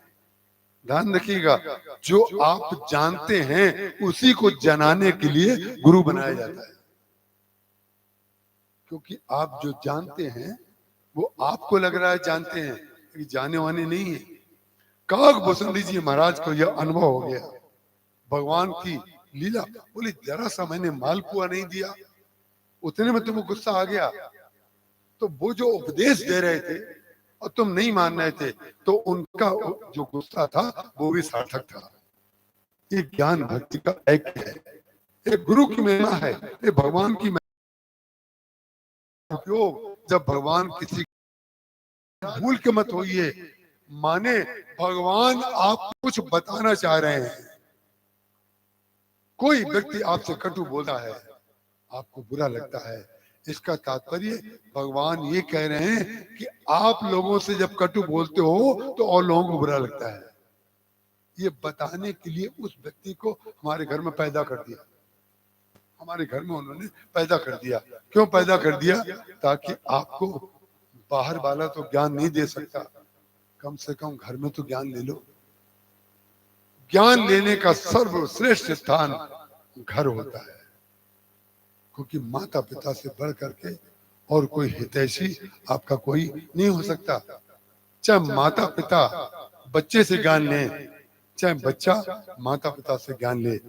भगवान ने लोमश जी और काकभूषण जी महाराज को दोनों को कैसे मिलाया और ज्ञान और भक्ति को कैसे मिलाया। जरा सा मालपुआ नहीं दिया, तुम्हें क्रोध आ गया। और वो उपदेश तुम्हें दे रहे थे, उपदेश जो दे रहे थे वो बैखरी का तुम चाहते थे, वो तुम्हें परा में स्थित कर रहे थे। जबकि परा और बैखरी एक ही है, लेकिन तुमने परा और बैखरी को अलग करके अपनी अनुकूलता और मेरी उपलब्धि के नाम पर बड़ा भारी ये मान लिया। मुझे तो मालपुआ मिल रहा है, अयोध्या में पहुंच गया, मैंने चारों भाइयों के दर्शन कर लिए, राम जी के मित्रों के बालकों के दर्शन कर लिए, और अपने मुंह का गिरा हुआ उन्होंने मालपुआ खिला दिया। ये जो आनंद है, इस आनंद के बदले में जब तुम सोने जाते होगे तो सोते समय कभी ना कभी तुम्हें लोमस जी की याद जरूर आती होगी। वो तो वहीं रह गए और हम यहां तक पहुंच गए।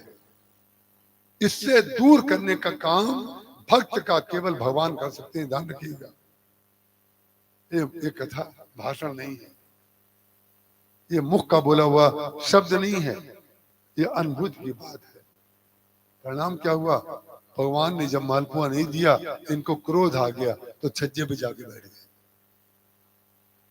और छज्जे पे जाके बैठ करके उड़ने लगे, हम आपके पास नहीं रहेंगे।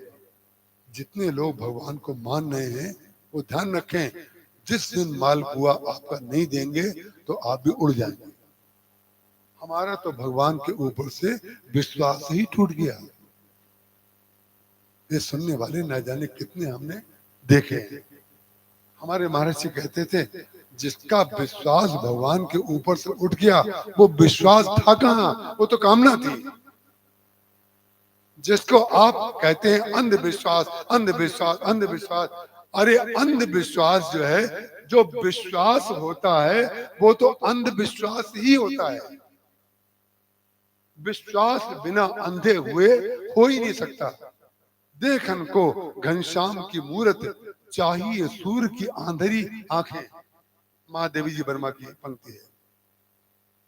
देखन को घनश्याम की मूरत, चाहिए सूर्य की आंधेरी आंखें।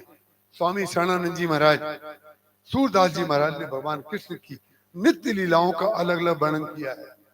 आज भगवान ऐसे वस्त्र पहने हैं, आज ये पहने हैं, अरे अंधे को कैसे पता चलेगा। ध्यान रखिएगा, अंधे को कैसे दिख रहा है ये बात केवल आंख वाले बोलते हैं, लेकिन जो अंधा देखता है वही भगवान की दृष्टि है, वही भगवान का स्वरूप है। स्वामी शरणानंद जी महाराज के जीवन का संस्मरण हमारे गुरुदेव कथा में सुनाते थे।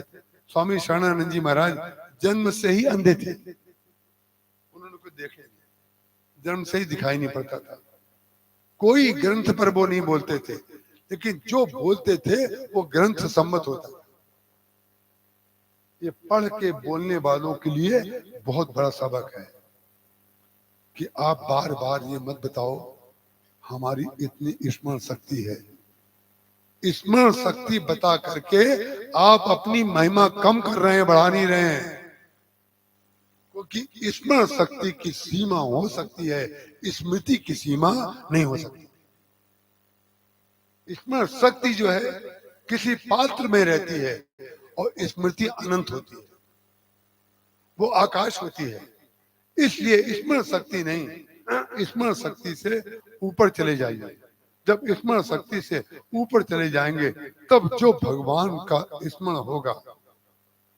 काकभूषण जी महाराज जब उड़ने लगे तो बहुत दूर जब उड़ करके चले गए तो जैसे मारीच चल रहा है आगे और मुड़ मुड़ के देख रहा है कि हमारे प्रभु हमारे पीछे आ रहे हैं ना, जो आगे जा रहा है और पीछे मुड़ करके देख रहा है।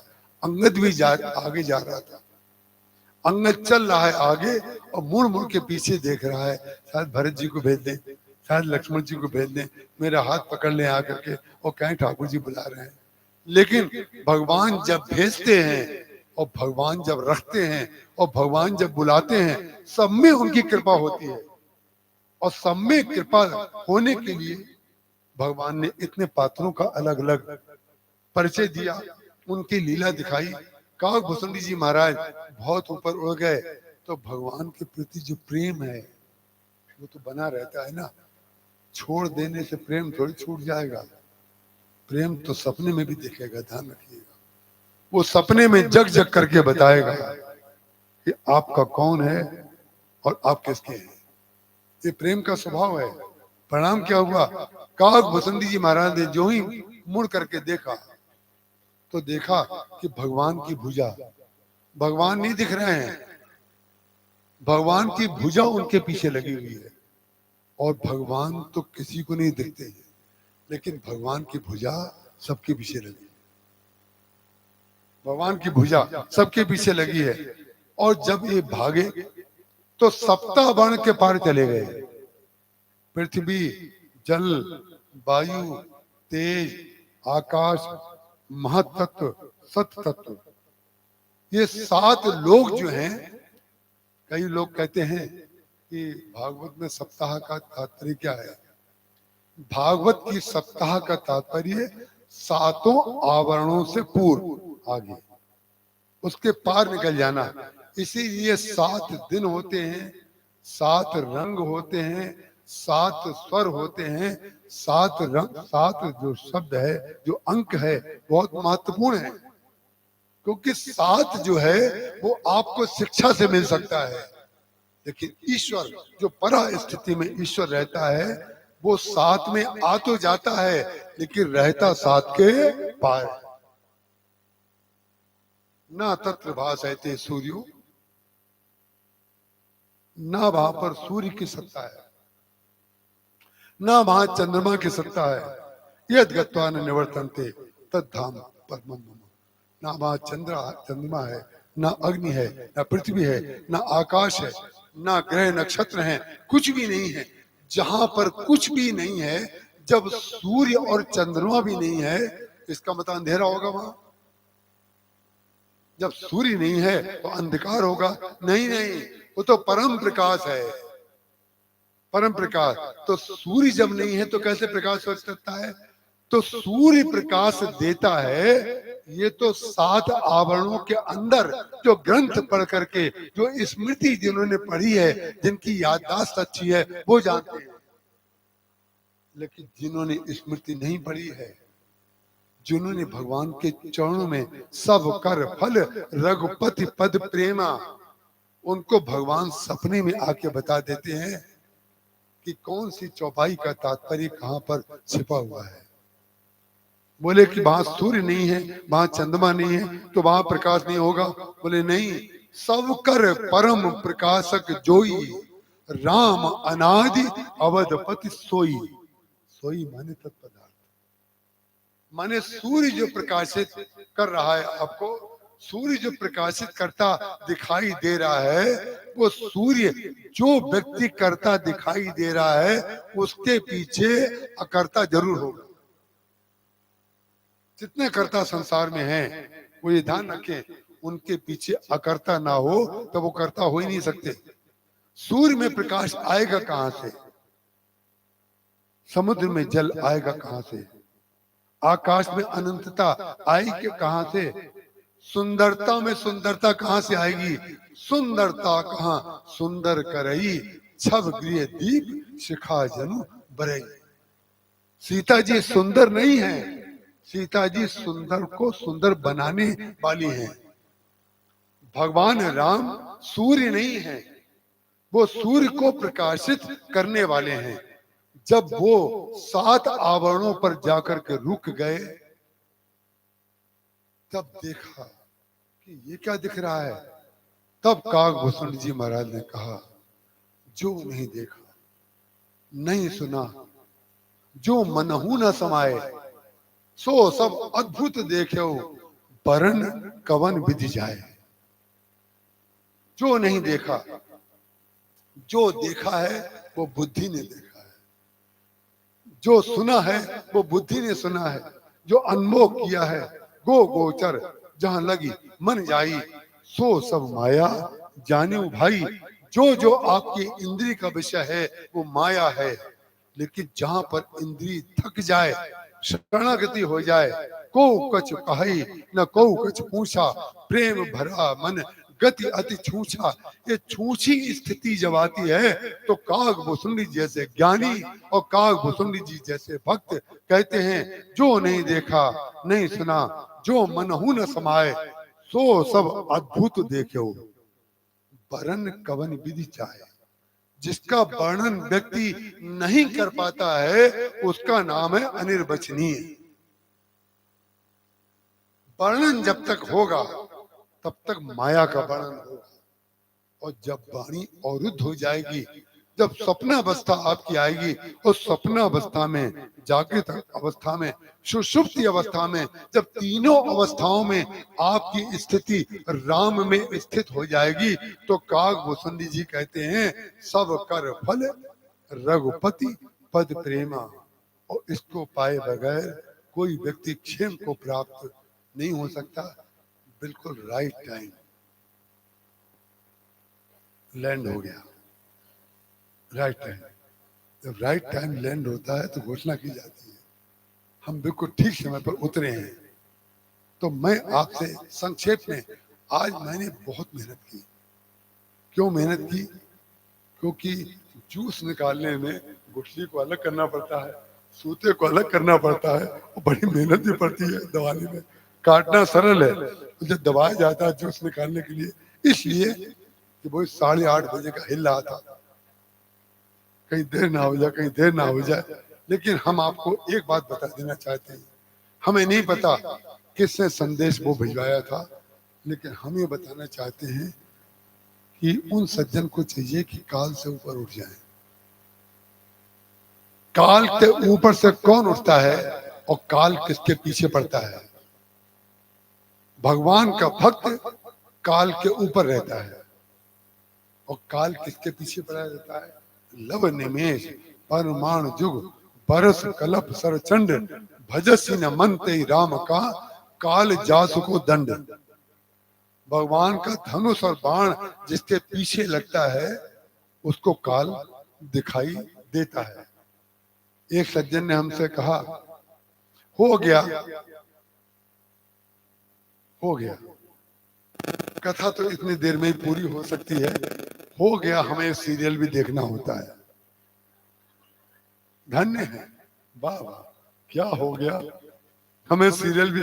अरे सोचो जरा, ये सीरियल देखने का कहने वाले भी हमारे पास आते हैं और हम उनको प्रसाद भी देते हैं और कथा भी सुनाते हैं।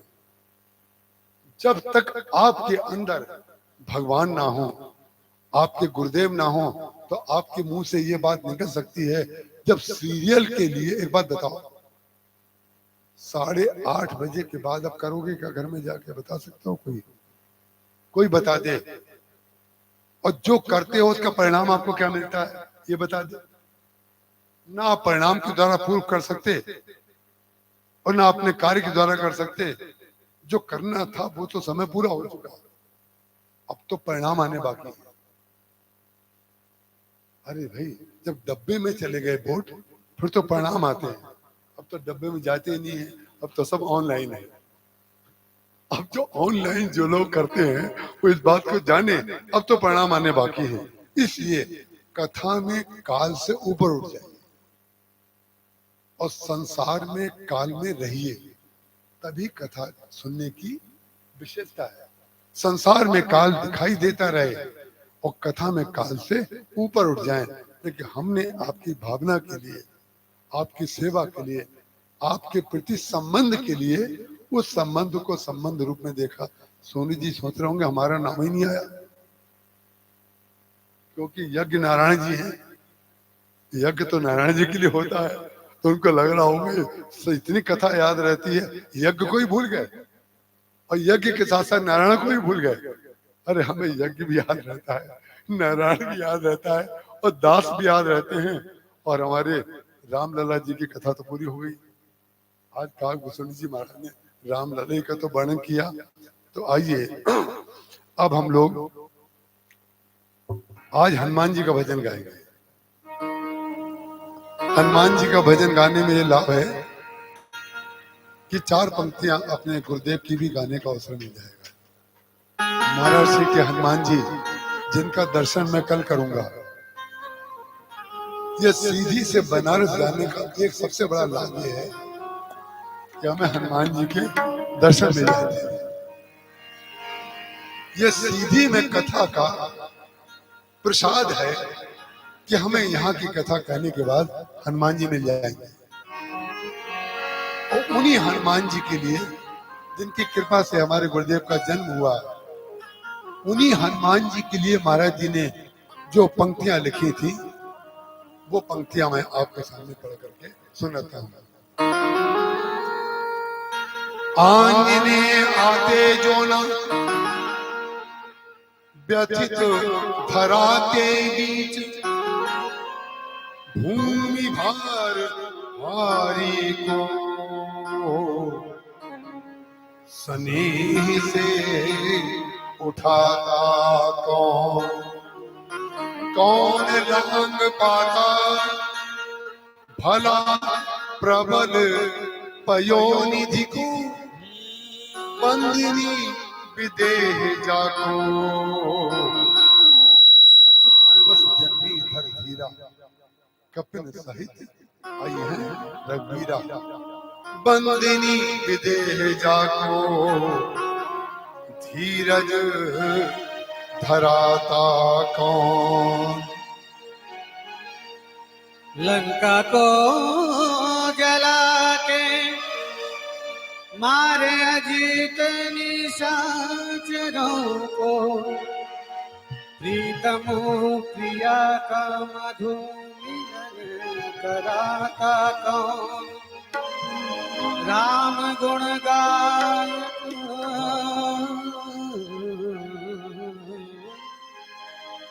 राम गुण गायक बनाता कौन, किंकर को प्रभु के प्रताप की पताका को फहराता कौन। लहर लहर लहर लहर लहराई रे, झंडा बजरंग बली का। लहर लहर लहराई रे, झंडा बजरंग बली का। लहर लहराई रे, झंडा बजरंग बली का। लहर लहर लहराई रे, झंडा बजरंग बली का। बजरंग बली का झंडा, बजरंग बली का। बजरंग बली का झंडा, बजरंग बली का। बजरंग बली का झंडा, बजरंग बली का। बजरंग बली का झंडा, बजरंग बली का। लहर लहर लहराई रे, ओ झंडा बजरंग बली का। लहर लहराई रे, ओ झंडा बजरंग बली का। इस झंडे में क्या क्या गुण हैं, ये सब गुण हैं, बड़े बड़े गुण हैं। इस झंडे में क्या क्या गुण हैं, बड़े बड़े गुण हैं, बड़े बड़े गुण हैं। लंका में आग लगाई रे, वो झंडा बजरंग बली का।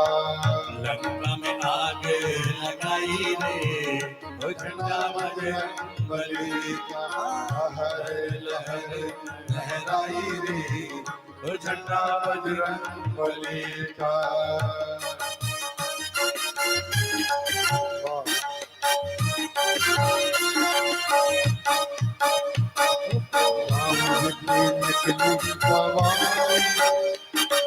राम जी की नारी नारी।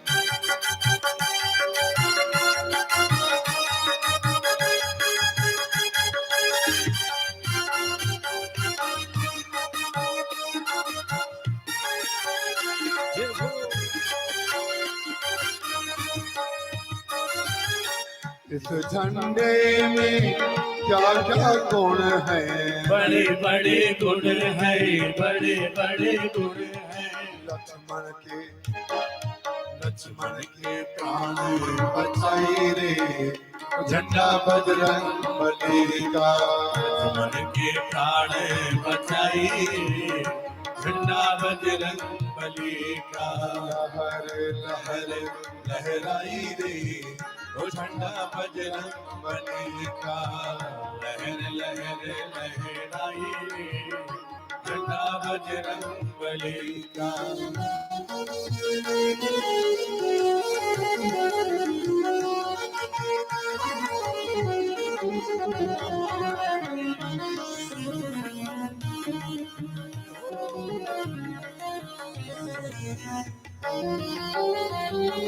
इस झंडे में क्या क्या गुण हैं, बड़े बड़े गुण हैं, बड़े बड़े गुण हैं। भाई से भाई से भाई मिलाई रे, ओ झंडा बजरंग बली का।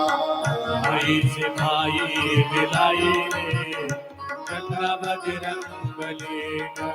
लहर लहर लहराई रे, झंडा बजरंग बली का। लहर लहर लहराई रे, झंडा बजरंग बली। इस झंडे में क्या क्या गुण हैं, बड़े बड़े गुण हैं, बड़े बड़े गुण हैं। राम जी को राजा बनाई रे, झंडा बजरंग बली का। राम जी को राजा बनाई रे, झंडा बजरंग बली का। लहर लहर लहराई रे, झंडा बजरंग बली का। लहर लहराई रे, झंडा बजरंग बली, ओ चांद झंडा दिए आते जुन बजरंग व्यथित धरा के बीच। भूमि भार हारी को सनेह से उठाता कौन लाभ पाता भला प्रबल भयो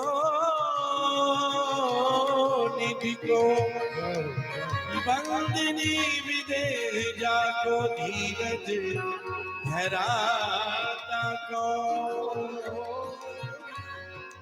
लंका को जला के मार अजित निशाचरों को। प्रीतम प्रिया का मधु मिलन कराता तो। राम गुण गायक बनाता कौन किंकर को। प्रभु के प्रताप की पताका को फहराता को। लहर लहर लहराई रे, झंडा बजरंग बली का। लहर लहर लहराई रे, झंडा बजरंग बली का। लहर लहराई रे, झंडा बजरंग बली का। लहर लहर लहराई रे, झंडा बजरंग बली, झंडा बजरंग बली का। झंडा बजरंग बली का। बोलिए वीर बजरंग बली की जय।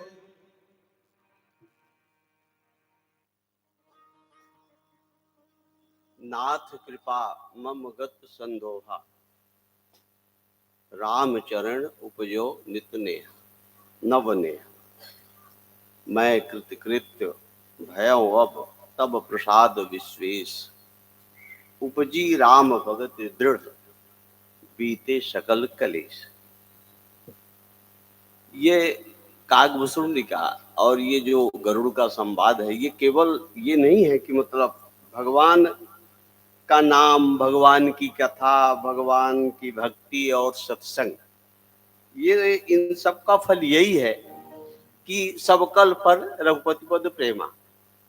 इस विषय को लेकर के महाराज जी द्वारा जो 7 दिवसीय कथा गंगा का प्रवाह किया गया, उससे ये बात गरुड़ जी ने भी कहा कि अब तो कृतकृत्य हो गए। पार्वती ने भी अपनी कृतकृत्यता जाहिर किया, और गीता का उपदेश सुनने के बाद अर्जुन ने भी वही कृतकृत्यता प्रकट की थी। नष्टो मोह स्मृति लब्धा तत्प्रसादात् मयाच्युतो स्थितोस्मि गत संदेहा करिष्ये वचनम तब। कहा मेरा सारा मोह नष्ट हो गया, मैं ज्ञान स्थिति में आ गया हूं, गत संदेह हो गया हूं। ऐसा नहीं है कि आप सब कथा सुन रहे थे तो मूढ़ हैं। तुलसीदास ने लिखा है कि श्रोता वक्ता ज्ञान निधि कथा राम के गुण। लेकिन दूसरी बात जो उन्होंने कहा कि किम समझो मैं मंदमति कलिमल गसित ब्रिमोड़। ये सब श्रोता भी और वक्ता दोनों ज्ञान निधि है। महाराज जी ने कई बार इस बात को कहा भी है और आप सबके चरणों में प्रणाम भी करते रहे इसी भाव को लेकर के, इसी भावना से। लेकिन होता क्या है कि हम हैं तो कलिमल गसित ब्रिमोड़, कलयुग और यहाँ के प्रभाव से हम सब आत्मस्वरूप भी हैं, भगवान की कथा सुनते हैं, लेकिन जो माया जनित वो है विकार हैं वो हम में आ जाते हैं। और वो विकार सद्गुरु की कृपा और सत्संग से ही जा सकता है, संतों की वाणी से, गुरु की वाणी से, जिसका उल्लेख बार बार महाराज जी ने अपने 7 दिन के प्रवचन में यही बात राम कथा के साथ साथ ये भी बताने का प्रयास किया है। और किया ही है क्योंकि हम लोगों की समझ में वो बात आई है कि हम सब उस दशा में आ जाएं जिस दशा में होकर के भगवान की कथा को सुन करके और अपने जीवन को सार्थक कर सकें, उस आत्मज्ञान की अवस्था तक पहुंच सकें। इसी बात के लिए धन्यवाद दिया गरुड़ ने भी और पार्वती ने भी शिव जी को, और महाराज जी ने आप सबको दिया। हम सब महाराज जी की ओर से, महाराज जी को अपनी ओर से और सबकी ओर से इस बात के लिए बार बार उन्हें धन्यवाद दे रहे हैं, आभार व्यक्त कर रहे हैं और ये निवेदन कर रहे हैं कि यह कृपा बार बार आपकी बनती रहे हम सबके ऊपर। और जैसे विगत ये 17वां पुष्प आपने हम लोगों के बीच में रखा है और हम 18वें पुष्प का इंतजार करेंगे अगले वर्ष के लिए। आपकी कृपा हो और फिर आए और फिर इसी सभा कक्ष में हम सबके बीच अपना ज्ञानामृत प्रदान करें। उसके पहले महाराज जी की घोषणा हो चुकी है, प्रदीप शुक्ला जी जमुनिया वाले, आप जो हैं वहाँ पर आपकी महाराज जी की कथा होगी। महाराज जी ने उन्हें आश्वासन दिया है। मैं चाहूँगा वो कुछ कहना भी चाहते हैं कि आम लोगों के बीच में आकर के मैं आपसे निवेदन करता हूं कि आप आकर के बहुत संक्षेप में 2 मिनट में अपनी बात को कह लें, उसके बाद आगे की का कार्यक्रम चलेगा।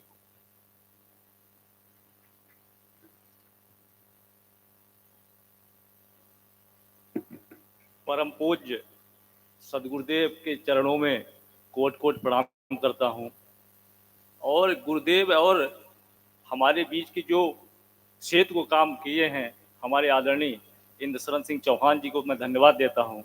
उन्होंने हमें गुरु जी से मिलाने का काम किए हैं। दिल की गहराइयों से, हृदय से आपका आभार व्यक्त करता हूं, धन्यवाद ज्ञापित करता हूं। इस भक्ति स्थल का आश्रय हम सबको देने वाले आदरणीय चंद्रमोहन गुप्ता जी, माता तुल्य आदरणीय श्रीमती मीना गुप्ता जी का मैं बहुत बहुत धन्यवाद देना चाहता हूँ। इस भक्ति स्थल पर हमारे सभी भक्त जन को मैं अपने हृदय से सबका वंदन अभिनंदन करता हूँ।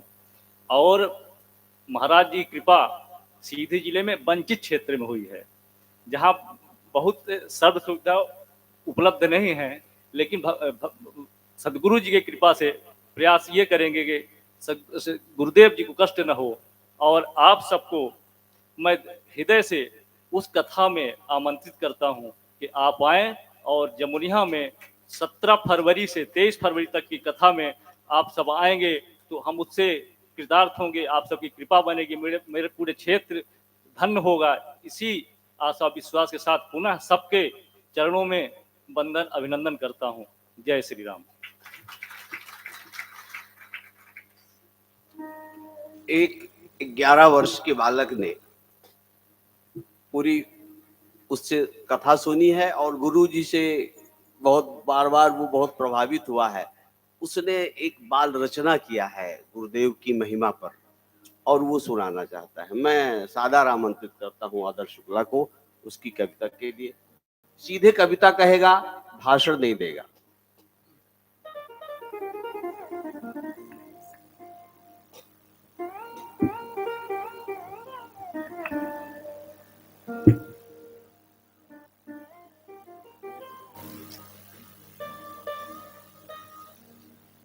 ये वही बच्चा है जिसने मुझसे 11 प्रश्न किए थे कमरे में आकर के, वही है।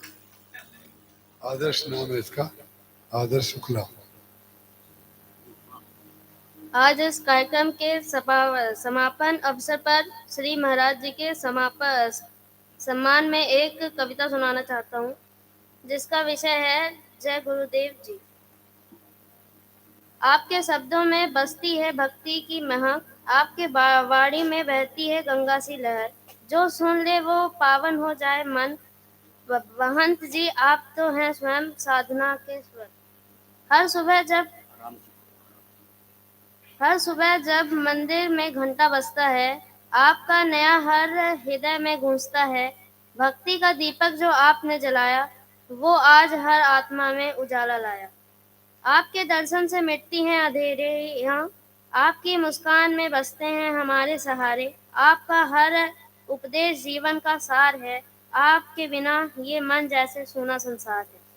आपने सिखाया सेवा ही सच्चा धर्म है, नेकी करना ही जीवन का मर्म है। आपके आशीर्वाद से खुलती किस्मत की राहें, आपके चरणों में ही बसती है सच्चाई। हे गुरुदेव आपकी महिमा अपार है, आपकी कृपा से हर कठिनाई पार है। हम भक्तों के जीवन में जो शांति आई, वो आपके साधना और कृपा की छाई। आप सागर की तरह गहरे हिमाचल से ऊंचे, आपके चरणों में झुक हम सिर से नीचे। जब तक श्राव है जब तक आपकी भक्ति में रहेंगे, महंत जी आपके आशीर्वाद से ही जाएंगे। Thank you.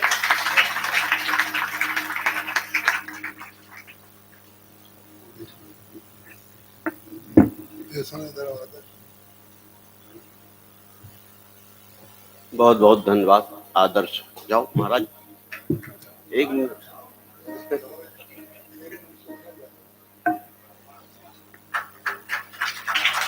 हमारे इस 7 दिन के आयोजन में मीडिया वालों ने बड़ा सहयोग किया है। कथा शुरू होने के 4 दिन पहले, 1-2 दिन पहले से और लगातार महाराज जी के कथा का सारांश निकालते रहे। मैं उन्हें उन समाचार पत्रों का नाम लेकर के उन्हें धन्यवाद देना चाहूँगा। समाचार पत्र जिन्होंने राम कथा के समाचार को प्रकाशित किए, जनसंपर्क एक्सप्रेस सीधी, विंध्य भारत पत्रिका, दैनिक जागरण, मध्य प्रदेश संवाद, नव भारत, MPJS न्यूज और नई दुनिया, इन सभी पत्रकार बंधुओं को और समाचार पत्रों को हम आयोजक मंडल की ओर से बहुत बहुत धन्यवाद देना चाहते हैं। और आप सबके बीच एक और इच्छा है कि जो आयोजक मंडल है ये राम कथा का, उसका भी नाम लेना जरूरी है, आप लोगों को मालूम होना चाहिए। तो मैं उनका भी सादर नाम आपके समक्ष, जो सहयोगी सदस्य रहे हैं, जिन्होंने तन मन धन